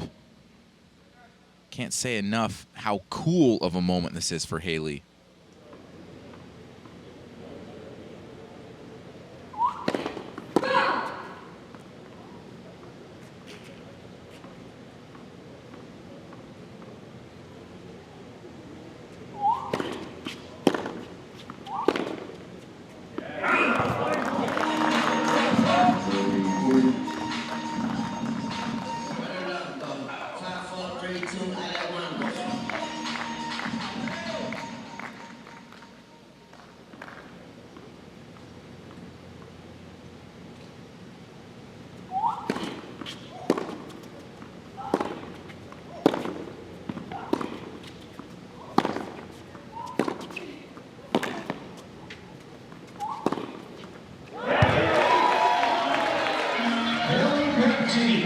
Haley Baptiste has spent a lot of time over the last year working with Peter Lucassen, who's a USTA national coach, and working on being physical, working on her footwork. She has great hands, but they've been working on how she addresses shots, how she gets herself in position to execute.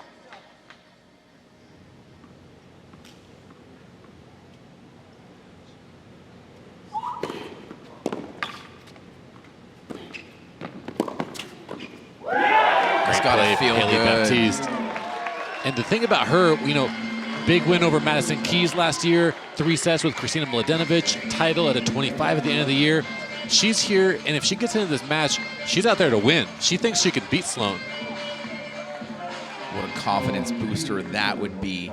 Sloane, 9 years senior of Haley Baptiste, 27. Baptiste is 18.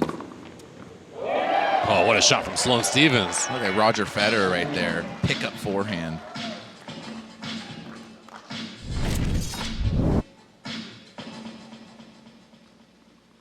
That racket head speed. Nice relaxed hand.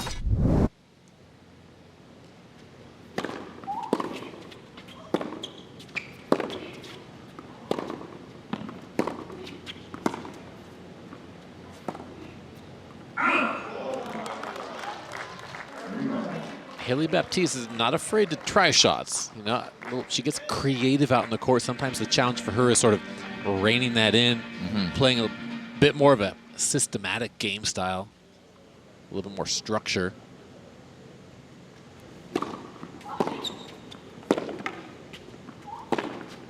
That's huge. And as a coach, your challenge is to provide that structure, but without restraining that creativity, the inner creativity. You want that to come out. You just want to give her some direction with it.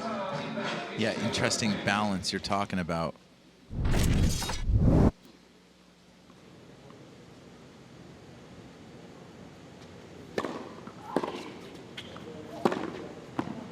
Wow, what a backhand from Sloane Stephens. As a junior, the talent can kind of take over and get you results, but you're as a pro, there needs to be more fine-tuning.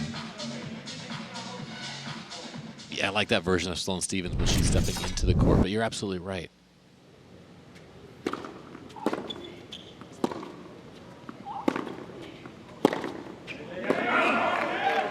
At the junior level, you beat a lot of players because you're just better, or a lot of times, sometimes you're a better athlete, whatever it is. At the pro level, you need to figure out ways to make the other player play bad.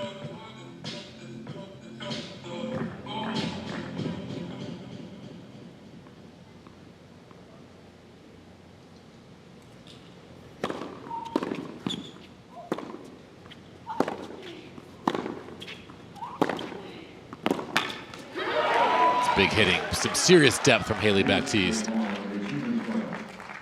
She spent a lot of her formative time as a junior player at the JTCC, the Junior Champion Center in College Park, Maryland, the same center that Dennis Kudla, Francis Tiafoe, and others have come out of.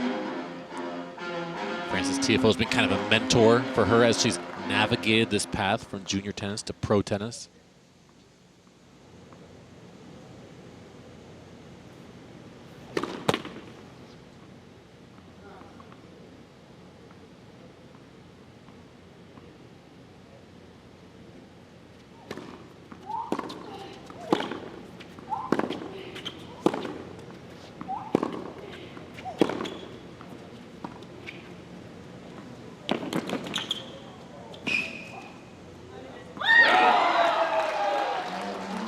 Oh, you don't want to miss a lob wide. It was a nice drop shot. You can see the feel and talent moving around Sloane here. Watch the Sloane Stephens stride to get this drop shot. When she lengthens that stride, she's so fast on the court.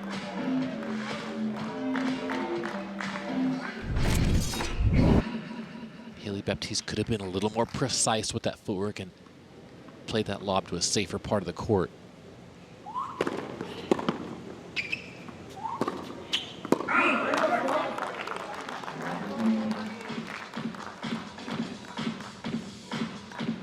Sloane Stephens just 23 and 31 on the year in women's singles. That's winning 43% of your games. The Smash are 6th in women's singles as a team.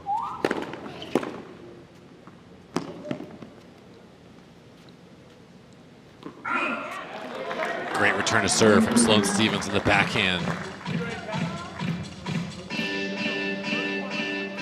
10th in the league.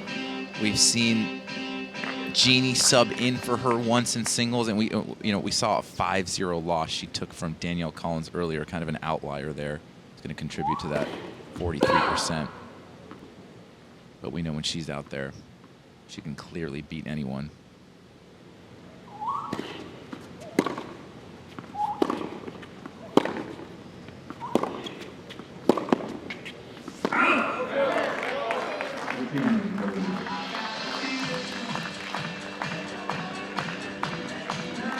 Sabine Lisicki, she's been stepping in for Clijsters in singles. She's just 4 and 16. Not a big surprise that Luke wants to get a little different look here.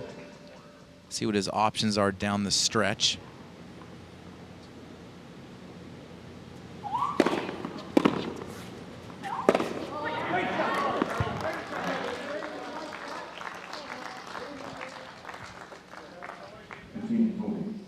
Yeah, I'm watching Sloane Stephens very closely to see how she's reacting to things on the court. It can be really challenging to play a young player like this with nothing to lose who can swing out.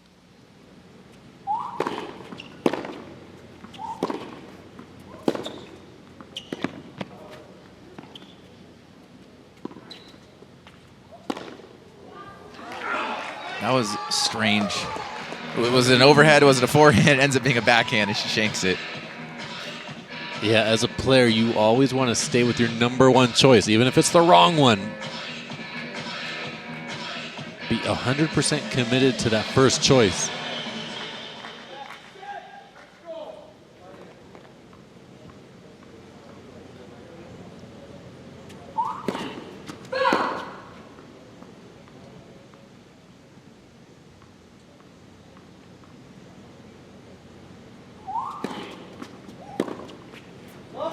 That's a really big kick serve from Haley Baptiste.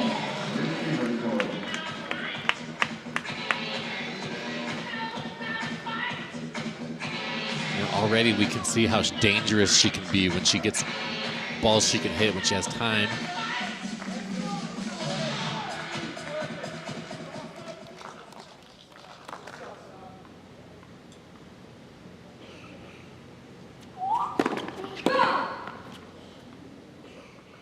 .110 out wide.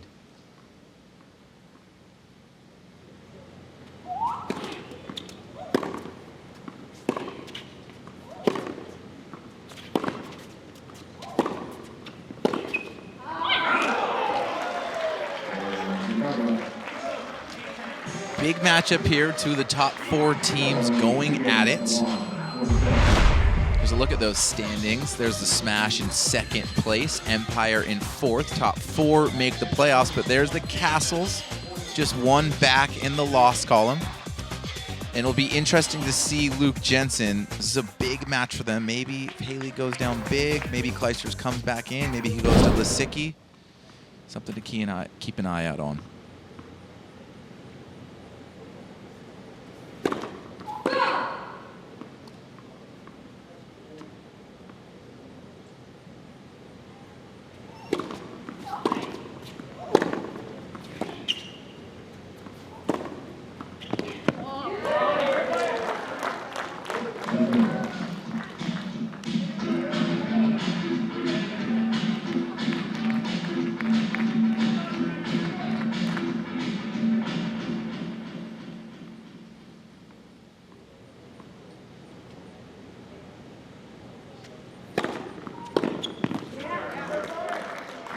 Really impressed with the way Sloane Stephens is executing here. Keeping things simple, executing serves in the box, returns in the court.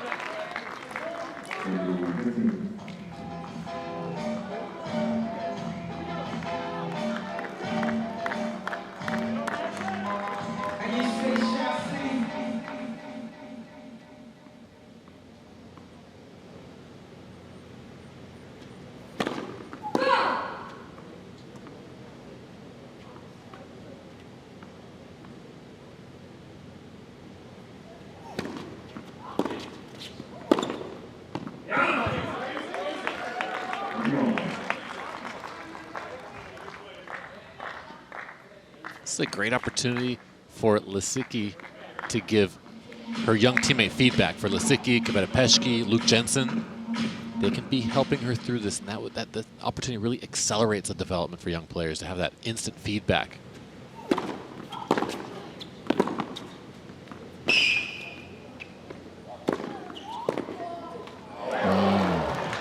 Had a nice look at that. Sloane with the swinging volley goes up the middle. Baptiste had a look at a forehand right there.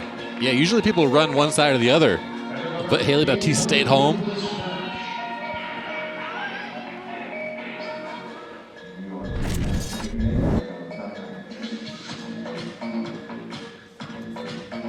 Geico timeout. Another big spot in this match. 2 game points for Sloane. But if you're Baptiste, you're 1 point away from a break point to even this set at 2 games apiece. That's cool from Lisicki. She's struggling a bit, but they're going to need her later. She's a big-time player, former Wimbledon finalist, showing her support for Haley.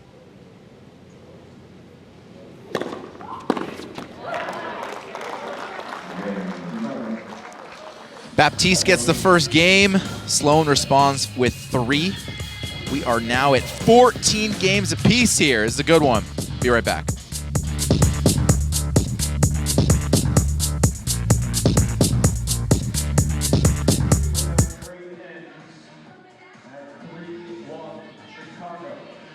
Overall, the match, we are all square at 14-all. Empire will be serving Calibrate.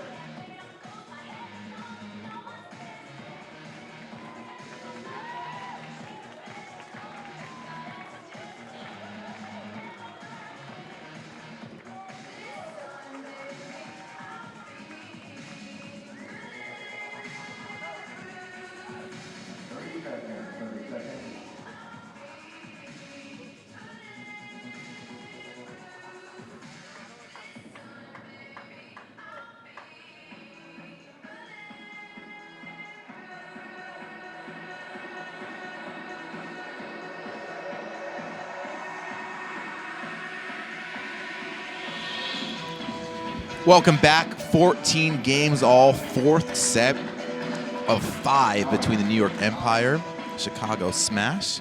They are sticking with Haley here.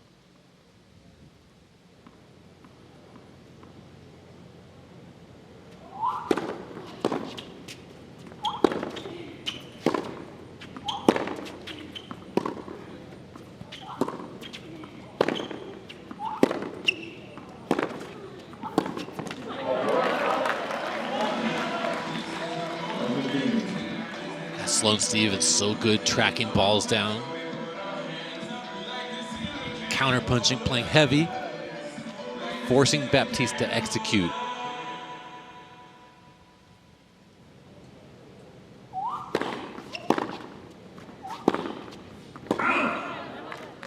Right now she's sending the message to Baptiste that you need to hit a winner by me because I'm not going to give you any free points right now.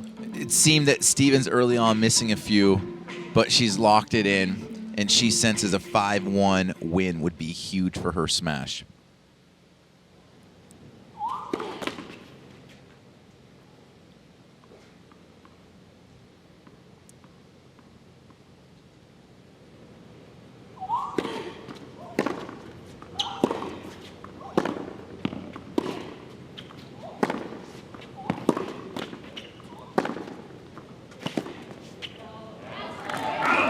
Sloan Stevens playing 1 and 1, 1 to this side, 1 to that side. Let's see if you can run with me. At the junior level, maybe 2 or 3 good shots from Haley. The point is hers, but these are more body blows, 10, 15 ball rallies. Ladies and gentlemen, head coach Lou Yeah, Jensen the great coach Jose Higueras, who was one of my mentors, he talked a lot about that rally ball being a body punch, and that's how you soften the opponent up.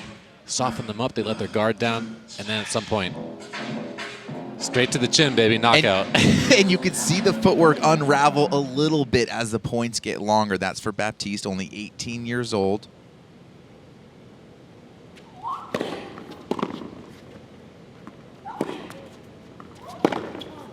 Yeah, the more time that she spends on court with the Sloan Stevens of the world, or is around, you know, the Kim Kleisters, the Sabine Lisicki, you see where your game needs to be at on a point-to-point basis to get to where you want to get to in the game.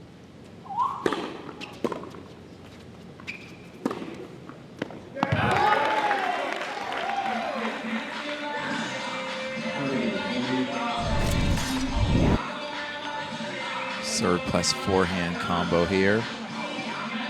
The serve is already, I would say, pro status at this point. We're seeing 110 out wide from the 18-year-old sometimes. Go! 114 on that one. Granted, it was 6 feet long.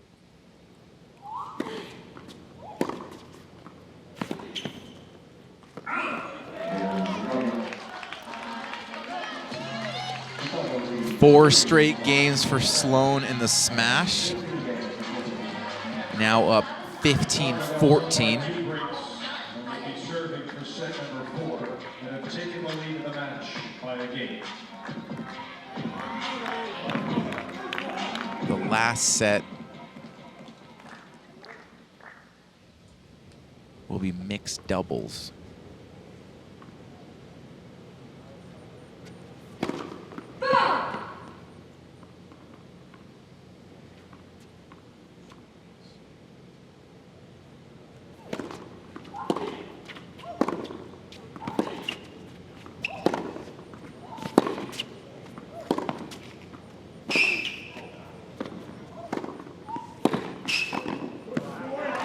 That's a professional point from Sloane Stephens. That forehand that Haley hit on the run, that one right there, that's a great example of something normally that would be the end of the point right there. Yeah, I actually thought she lost that point because she hit down the line because she couldn't get behind the ball and she couldn't hit it cross court. And as a result, she gives Sloane Stephens a backhand to the open court, which set up the rest of the point.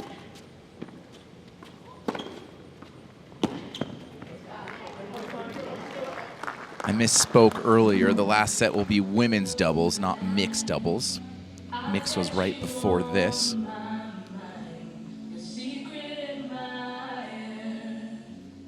I think we had a dampener go flying. Maybe a broken string. Fresh stick for Baptiste.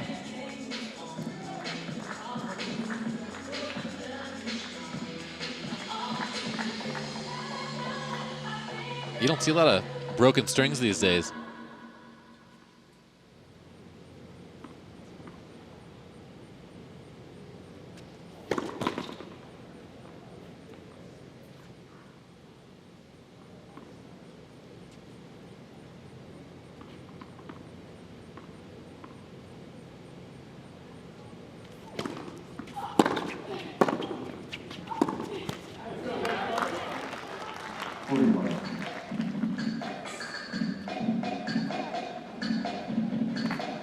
Really impressed with Sloane Stephens tonight.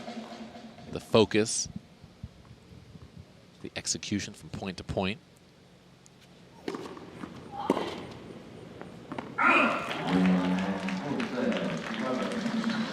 She was the better player on paper, but it was a tricky spot.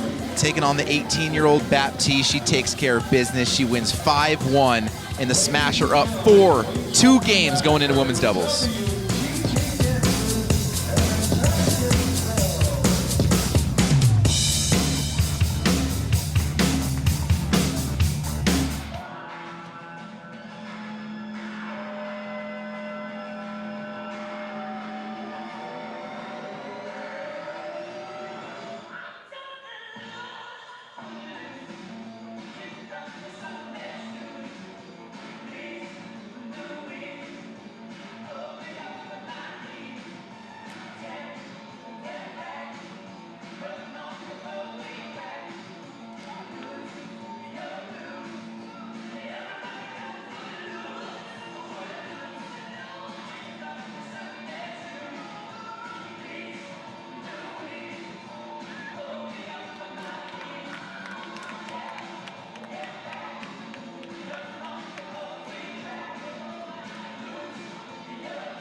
Our WGT dancers with Knockin' Pro. Awesome job tonight. All right, ladies and gentlemen, we need everybody to sing it together. You know the words. Here we go. Come on.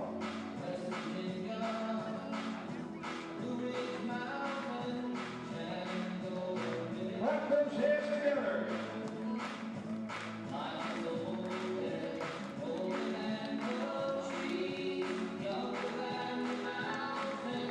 Everybody in the second deck.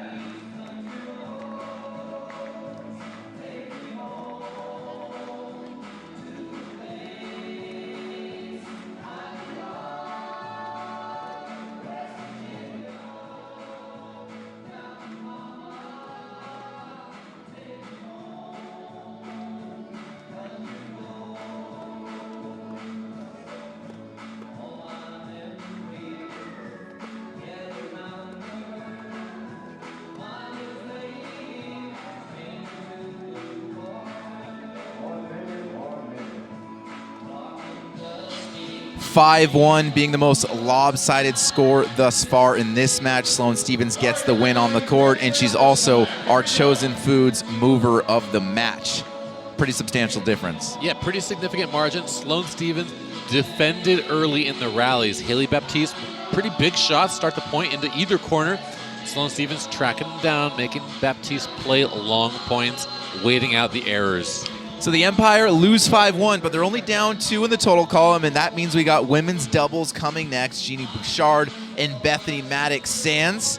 They've been great so far this year. On their off day, they were enjoying just one of the many activities you can do here at the Greenbrier. I believe it was a little horseback riding. Mark, is that European? Is that Western? Do you know anything about horseback riding? No, but they look pretty official doing it. Those are some beautiful animals right there. Seeing horses taking around some of the guests on the carriages. Oh, there we go. I don't think they did any loping or galloping. It was just a light walk and a trot. No jumps? No jumps. You know, if there's anyone going to be doing jumps, it's our boy Jan Michael Gamble joining us here in the booth for the second half of the season here. The first thing he said, hey, Jan Mike, you want to play some golf at some point? He's like, no, I'm a horseback rider. So maybe he'll get out there, show us how it's done with the jumps. Well, he brought the right hat, so. Yeah, the guys. Cowboy boots and a hat for Jan Mike. We love you. 5th set coming up here, and you love it when it's close in the total column, and that it is. It's just 16-14, but it's going to be tough because the women's doubles has been the bright spot for the Smash. They are second in the league, 38-22, winning 63% of their games. The Empire last place, winning only 39% of their games. And Baptiste is going to stay on the court playing with that woman right there, 45-year-old former world #1 in doubles, Kiveta Peshka.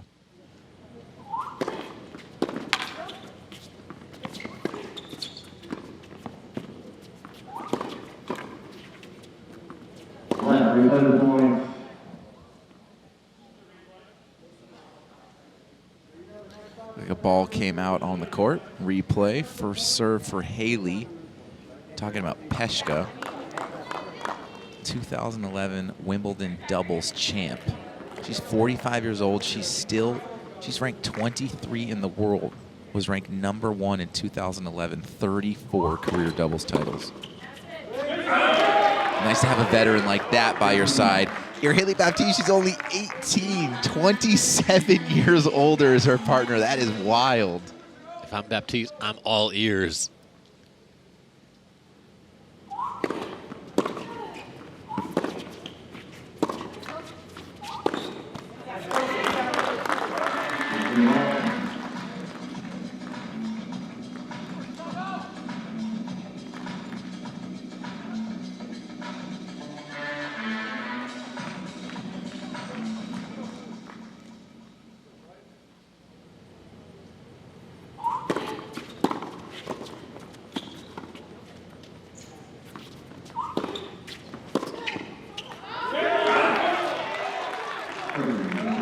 Big inside out from Baptiste.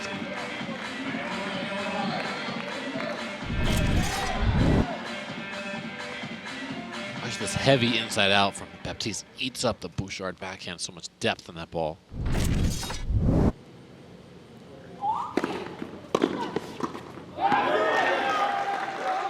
There's Peshka at the net. Baptiste, 2018 U.S. Open finalist in the Junior Grand Slam, lost to Mick Coco Gauff and Katie McNally in the final.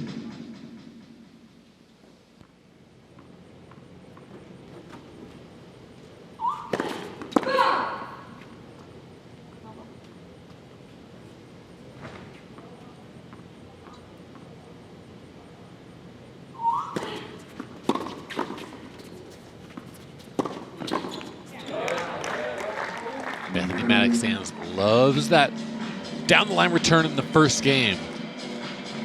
Keep that net person honest. Keep that net person staying home and test out their willingness to volley.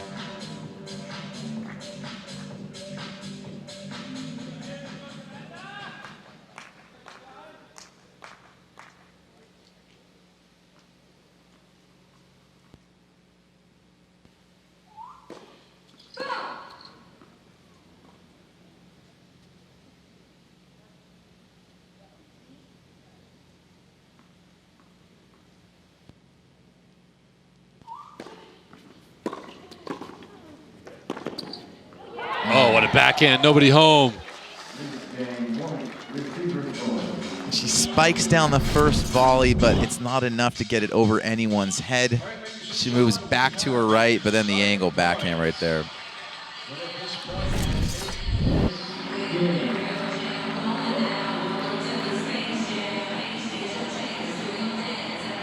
This is a huge point for the Empire. Down 2 already. Baptiste, the youngster, don't want to give up a break here. Long talk on the other side about who's going to take this return.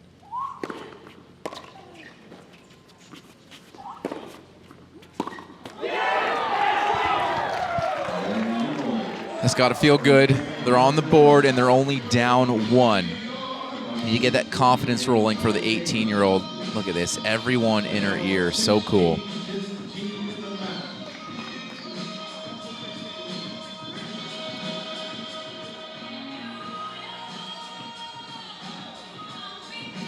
Get that hat. Can you get that at the WTT.com store? That Bethany hat?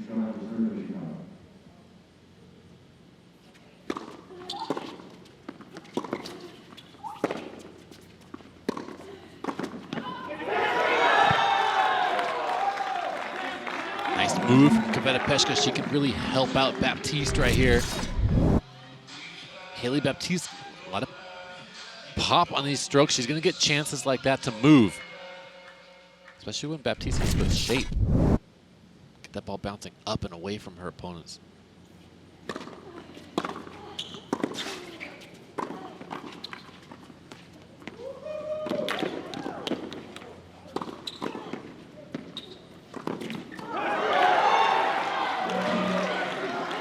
Nice point and hands from Peshka.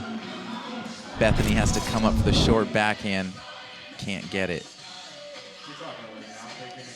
Oh, Bethany Mattek-Sands keeping the point alive, and a great sprint from Jeannie Bouchard. She had a good look at this one. So we got a Geico timeout. Mark, I really get the feeling Baptiste and Peshka, they're facing the tougher team, but this is a match they can win. Yeah, they complement each other really well. Haley Baptiste, strong from the back of the court.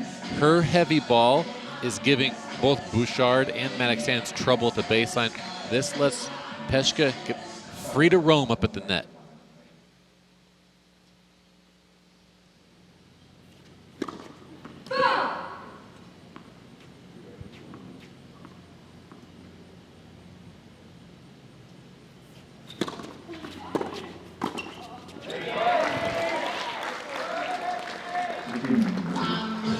Haley Baptiste needs to be more aggressive on that second serve return.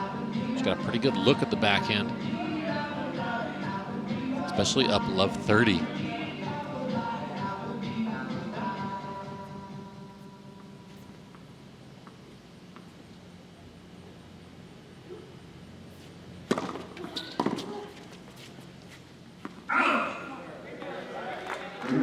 That's tough.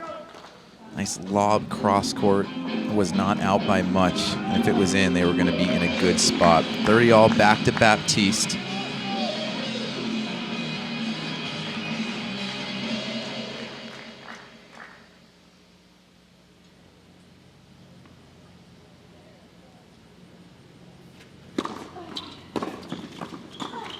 Oh, great wide serve from Bouchard.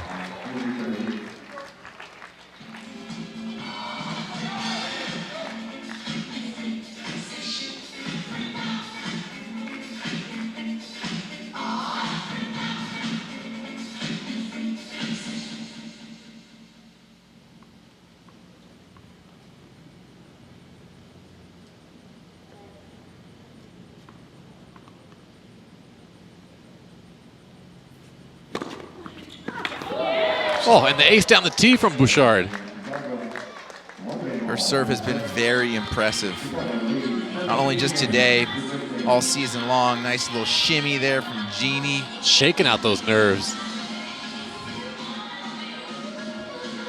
It's that constant rhythm on the serve. Smooth from the bottom of the motion all the way to the top when she starts to accelerate. No stopping. She can take advantage of that height. Jeannie Bouchard is 5'10".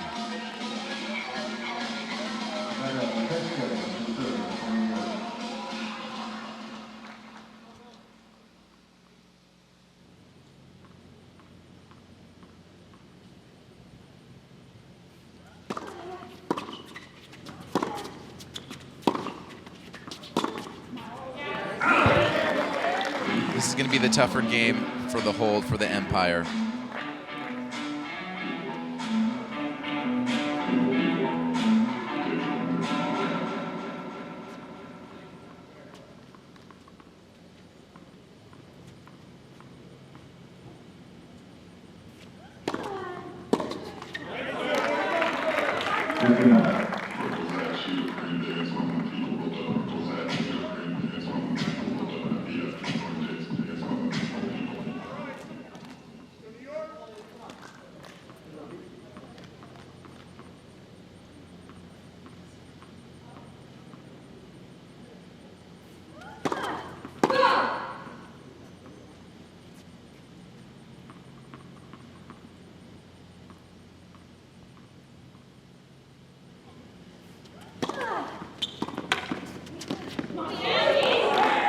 Great second serve from Peshka.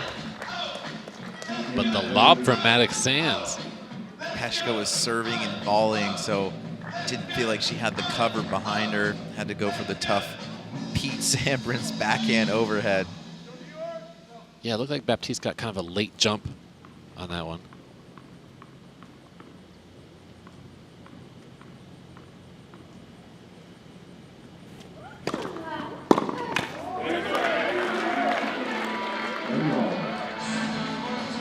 Peshka finding that T serve.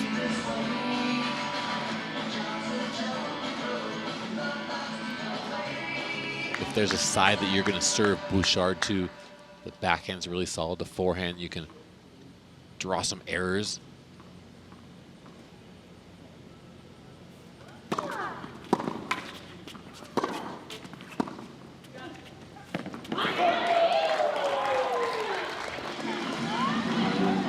Bethany Mattek-Sands so good at the offensive lob and doubles. Can discombobulate a lot of teams when she throws that lob up there. Who's going to cover?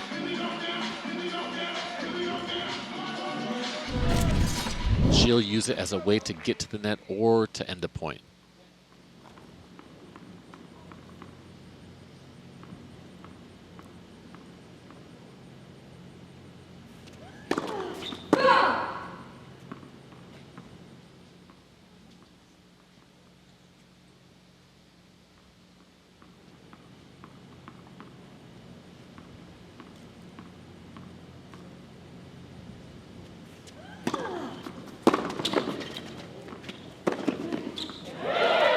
Big hitting from Jeannie Bouchard. Two well-struck backhands right there. You called it. Backhand side a little stronger on the return. Shows it right there. Yeah, and this is a play I think we're going to see a little bit more, the down-the-line return at Baptiste. The Empire were up 1-0-30. Love 4 straight points from the smash to get the hold. Then they break Peshka. Looks like they're in control here. Up 3 games in the total.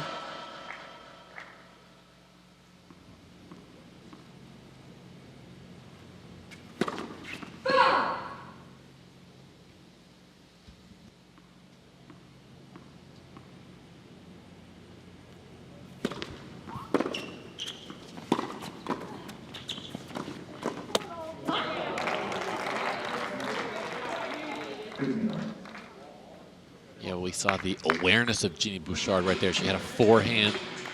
She knew that Peshka was moving back to the middle. Hands were down and caught her in that transition.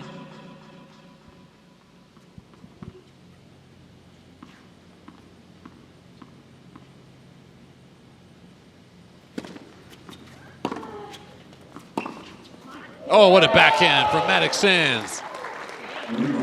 On her heels, great deep shot from Peshka, and nudges it up the line. Yeah, moving backwards. She caught Baptiste crossing. What a strike from Mattek-Sands.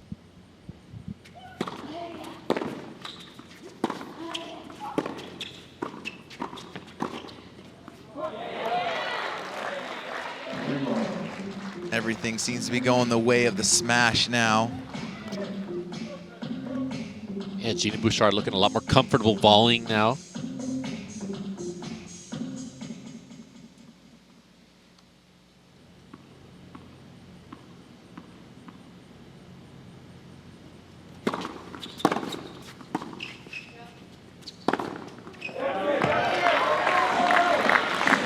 bench there. Yeah, Peshka. Peshka's really stuck these last two returns. Even the one that Mattek-Sands hit up the line, but this last return should push her off the baseline. She's not just getting out of the way of that one.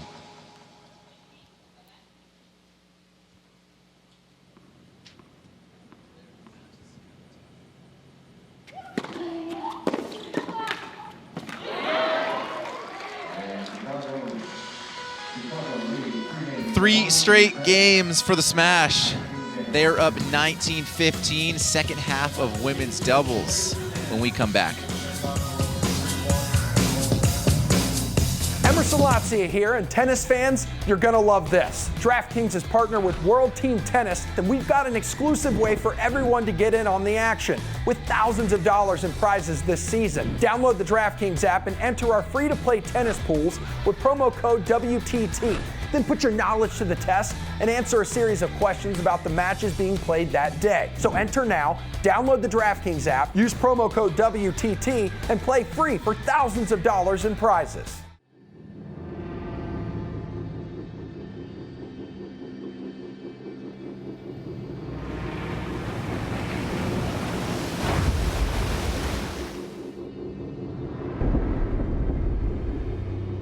The Wolfpack's on. Here they come. Fire, baby!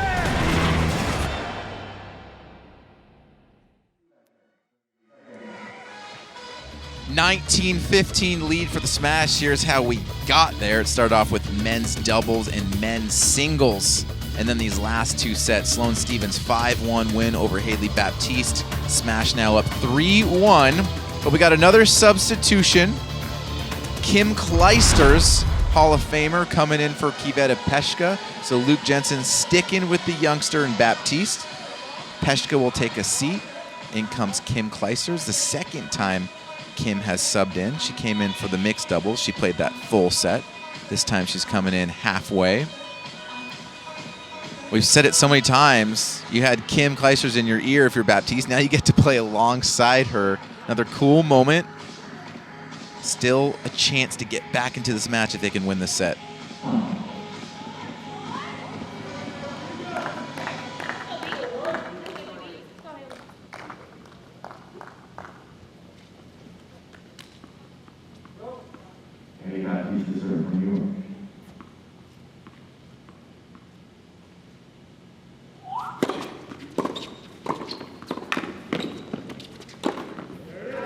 Kim Kleisters is going to bring a little more pop to the court than Kiveta Peshka.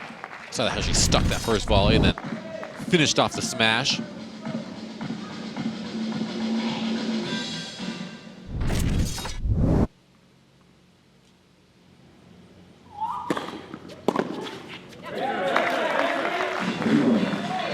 I think when the big moment here, you got to get this hole, but the big moment is going to be when they return. You said she's got more pop than Peshka, certainly from the baseline, when she's going to get a couple looks there.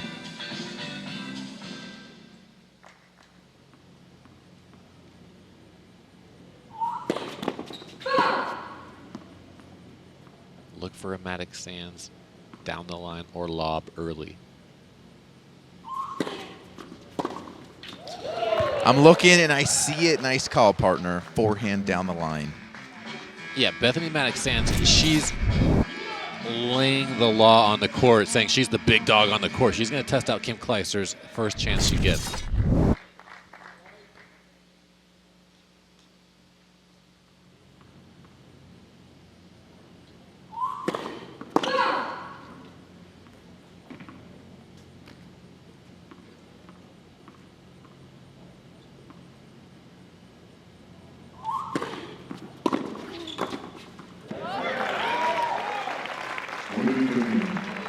This is where Kim Kleisters brings so much value to the doubles team. Peshka maybe not as tall, not able to stick that backhand volley the same way, but Kim Kleisters makes sure this ball doesn't come back.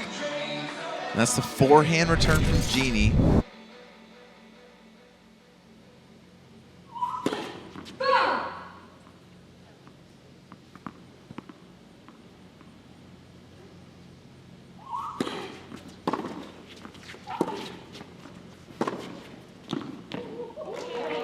Nice pass from Mattek-Sands. Baptiste needs to do more with this approach shot. A little too casual with that approach. She was there. I think she thought it was going wide. You'll see sticker racket out, she pulls it away. Yeah, but this approach she hit from maybe on the baseline. She needs to take another step into the court. She could have taken away court, taken away time.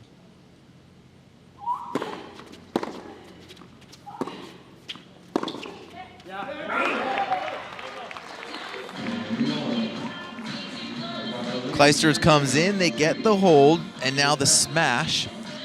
Still need to hold 2 more times, most likely, to finish it out. And this is going to be the big difference, I think, for Kleisters on the court on the return games. Yeah, if she, if they serve her in the pocket, it's coming back with some interest. I think that's what she's telling Baptiste. If she pops it up, close. Kleister is 19 years older than Baptiste. Baptiste is 18. Kleister's 37.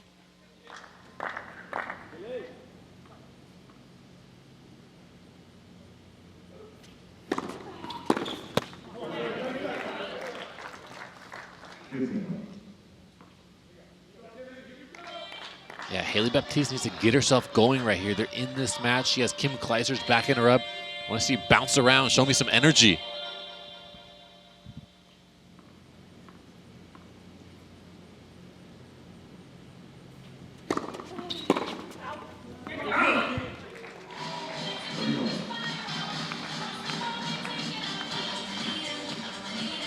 Look at Kim Kleisters out there bouncing around, showing the energy. There we go, Haley Baptiste. Come on now.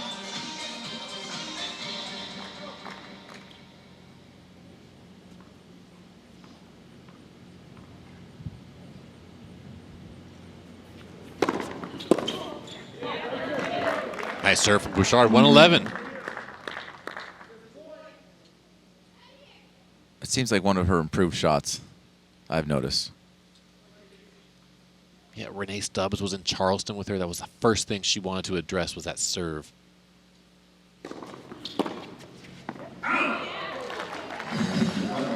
Love hold, just like Coach Kamau Murray drew it up. Life's good when you make a bunch of first serves. Great serving from Jeannie. BMS holding it down at the net. They're up 4-2. Empire need a hold here to force Mattek-Sands to serve it out. Down 4 in the total. Don't forget, Kim Kleister's battling an abdominal strain. They've made it clear it's nothing serious. The only thing it's affecting is her serve. That one was 64 miles per hour. She's smiling a little bit, but she hits her spots.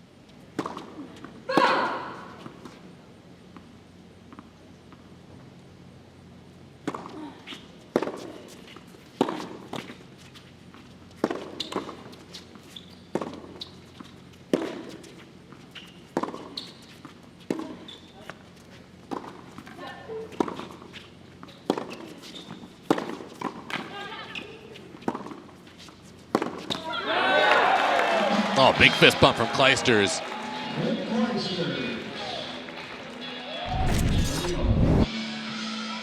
So it was a good lob from Kleisters. She's going to really strike this forehand.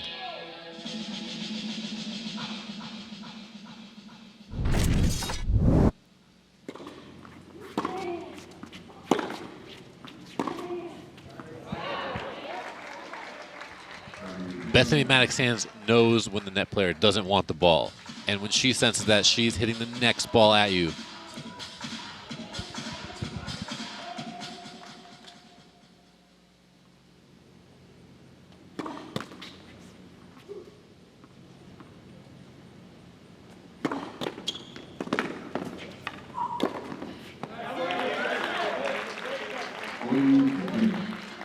When it hurts to serve, it's nice to get the let cord, little redirection there.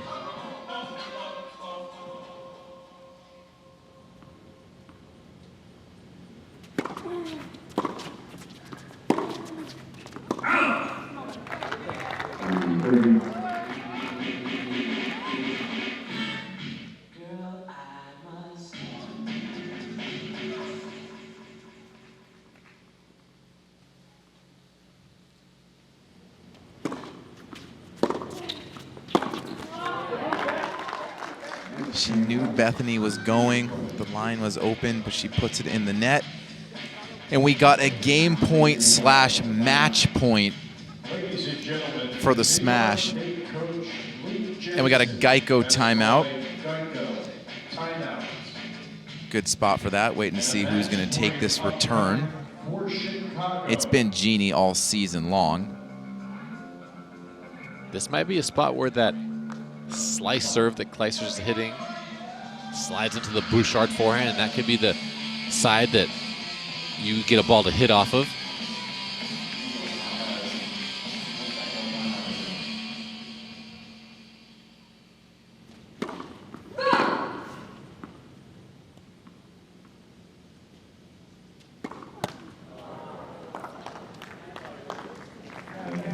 Anticlimactic ending on the double fault, and the smash take this 21-16.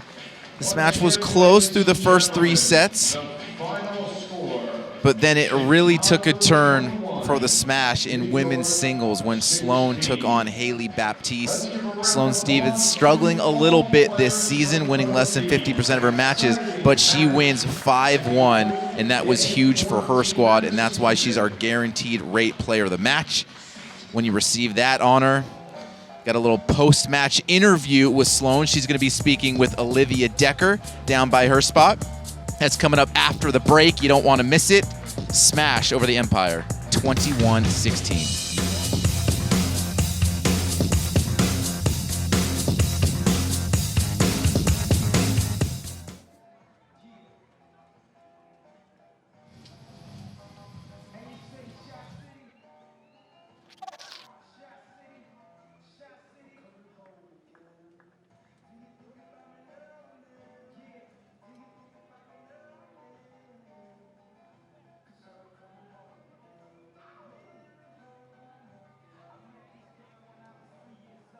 Don't forget, ladies and gentlemen, we have some exciting matches tomorrow. In fact, it's another 4-match day.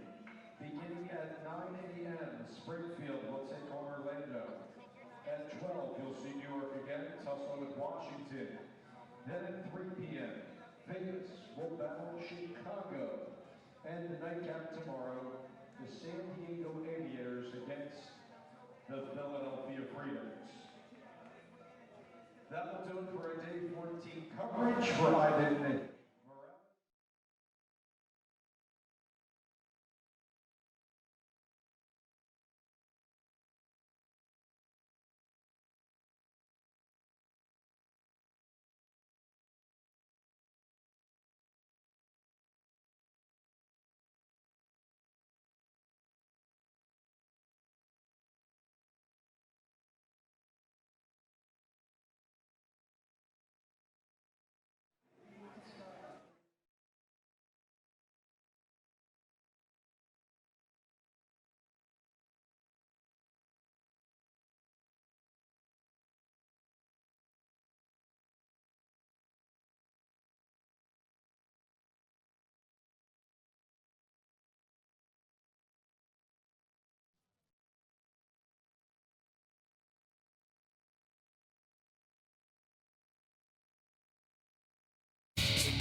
World Team Tennis is brought to you by Geico. Did you know that right now, Geico is offering an extra 15% credit on car, motorcycle, and RV policies? That's on top of what Geico can already save you. So what are you waiting for? Visit geico.com to learn more. By the Greenbrier Valley in West Virginia, home to scenic trails and quiet rivers, friendly mountain towns, and America's resort, the Greenbrier. And by Chosen Foods. Join them in their sun-drenched utopia and visit chosenfoods.com. The avocado celebrated.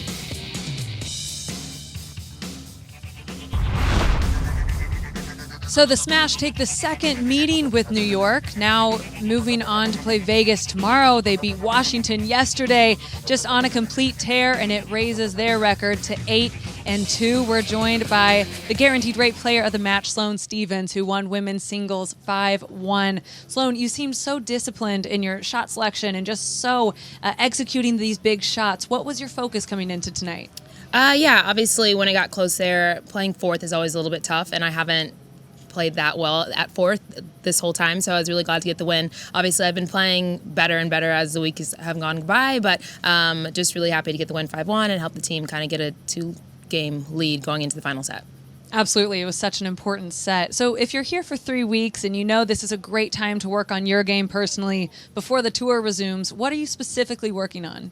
Yeah, I mean, obviously it's really nice that my coach is the coach of the team, so we're spending a lot of time together, obviously getting to work on a lot of stuff, and obviously it's a perfect training environment with all these amazing players here and getting to play high-quality matches every day. So, and this is my first MVP, so I'm very excited. I've been waiting for this. So, yeah, it's been great so far, and as a team, we've been really gelling and having a great time, so it's been awesome. Oh, yeah, that's very obvious. I want to be a part of your team. You guys have so much fun. When you look at Brandon Nakashima, who's a young American playing some of the former top 10 best Americans, and then you play Haley Baptiste, who's the same thing, an 18-year-old young American, what did that bring out in your game tonight that you kind of see relating when Brandon plays some of these highly accomplished players? Yeah, I mean, Brandon has literally beat everyone. He is like the overall MVP of our whole entire group. But it's always hard playing younger people, especially Americans, up-and-coming players that you haven't really seen much of their game. But I think oh my God, there's so many bugs, sorry. To play against Haley, obviously, I practiced with her a lot since we've been here. And I think it was a nice matchup. Obviously, it was unfortunate. We had a couple deuce games and things kind of went back and forth. But I was just happy to pull through in the end. Absolutely. You mentioned earlier Kamau Murray is your coach on tour, and he's the coach here. What is the benefit of that? Yeah, it's awesome. Obviously, we spend a lot of time together anyway, just on tour and being together week to week, and I think this was just really nice. Obviously, gelling. We have a good time, and to be with people that we actually like and enjoy and have a great time with, I think is even more awesome. So, yeah, it's been so far so good. Absolutely. Well, Sloan, thanks so much. We're glad to have you up here as well. Congratulations. Thank you. And after this break, we're going to have a breakdown of all of the highlights of this big win, the fourth match of a busy Saturday, as Chicago wins 21-16 over New York. On the other side.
Fourth and final match of day 14 under the lights. Chicago Smash take this one 21-16, winning 10 of the last 13 games.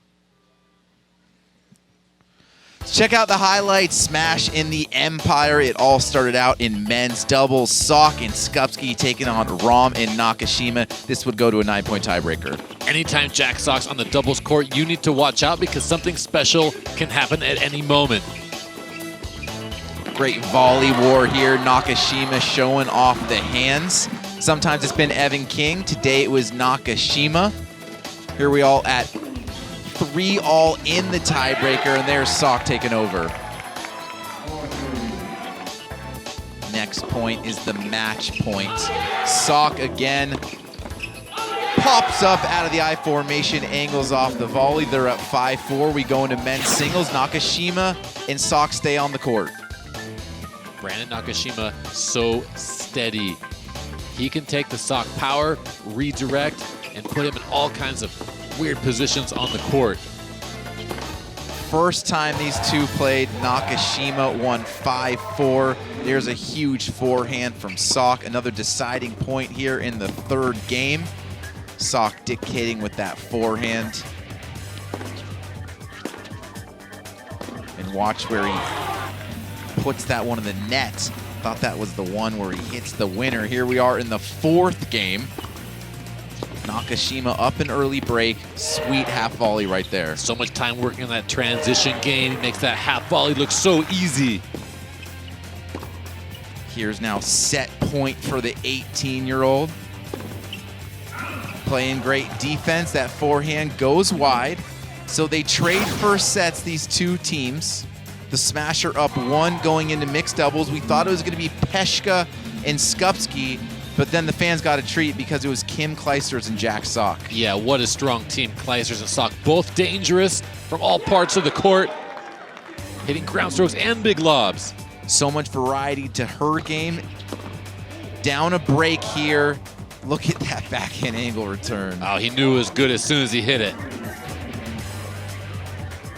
So they take mixed doubles, and now this is the key point of the match. Women's singles, Sloane Stephens struggling a little bit this season, winning only 43% of her games going into it, and she's taking on the 18-year-old Haley Baptiste. Haley Baptiste, top prospect, very dangerous. A lot of firepower off the ground. Look at that forehand.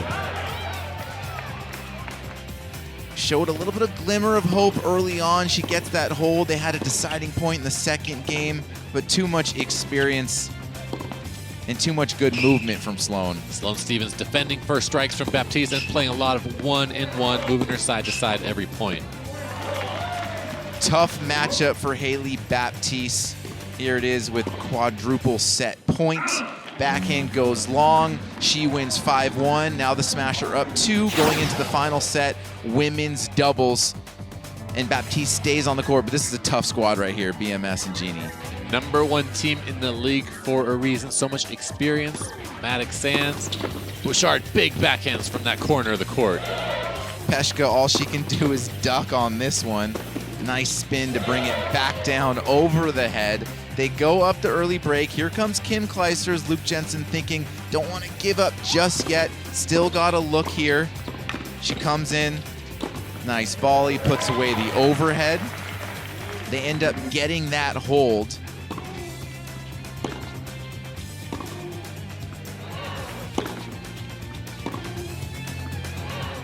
Nice forehand up the line from Bethany. They win women's doubles 5-2, and they take it 21-16. Here's another look at all those sets. It was close after 3, but then it was all Smash, taking 10 of the last 13 games. And with that win, the Chicago Smash improve to 8-2 in a tie for first place. And then the Empire dropped to 5-5. Now they're in a tie for 4th. The rest of the league is pretty happy with that result. They're not too upset with the Smash going into first place. The rest of the league needs the 4th place spot to stay close. Yeah, Luke Jensen definitely managing Kleister's minutes. They get the loss here, but they're definitely still in it. We are coming back one more time to wrap things up. Chicago Smash over the New York Empire. Be right back.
Sloane Stevens got the pivotal win in the 4th set, 5-1. She's also our Chosen Foods mover of the match. Sloane Stevens paid the physical price, moving side to side to defend and neutralize Baptiste. Great effort from Sloane Stevens, putting 5 on the board for the smash. Much needed for the smash. That does it for day 14. Here's a look at tomorrow's schedule. Another packed day of tennis. 8 of the 9 teams playing. Lasers in the Storm, Empire in the Castles, Vegas taking on the Smash, and then we'll end with the Aviators and the Philly Freedoms. Big thanks to everyone. For Olivia Decker, Mark Lucero, I'm Jeff Chisover. Smash over the Empire. We'll see you next time.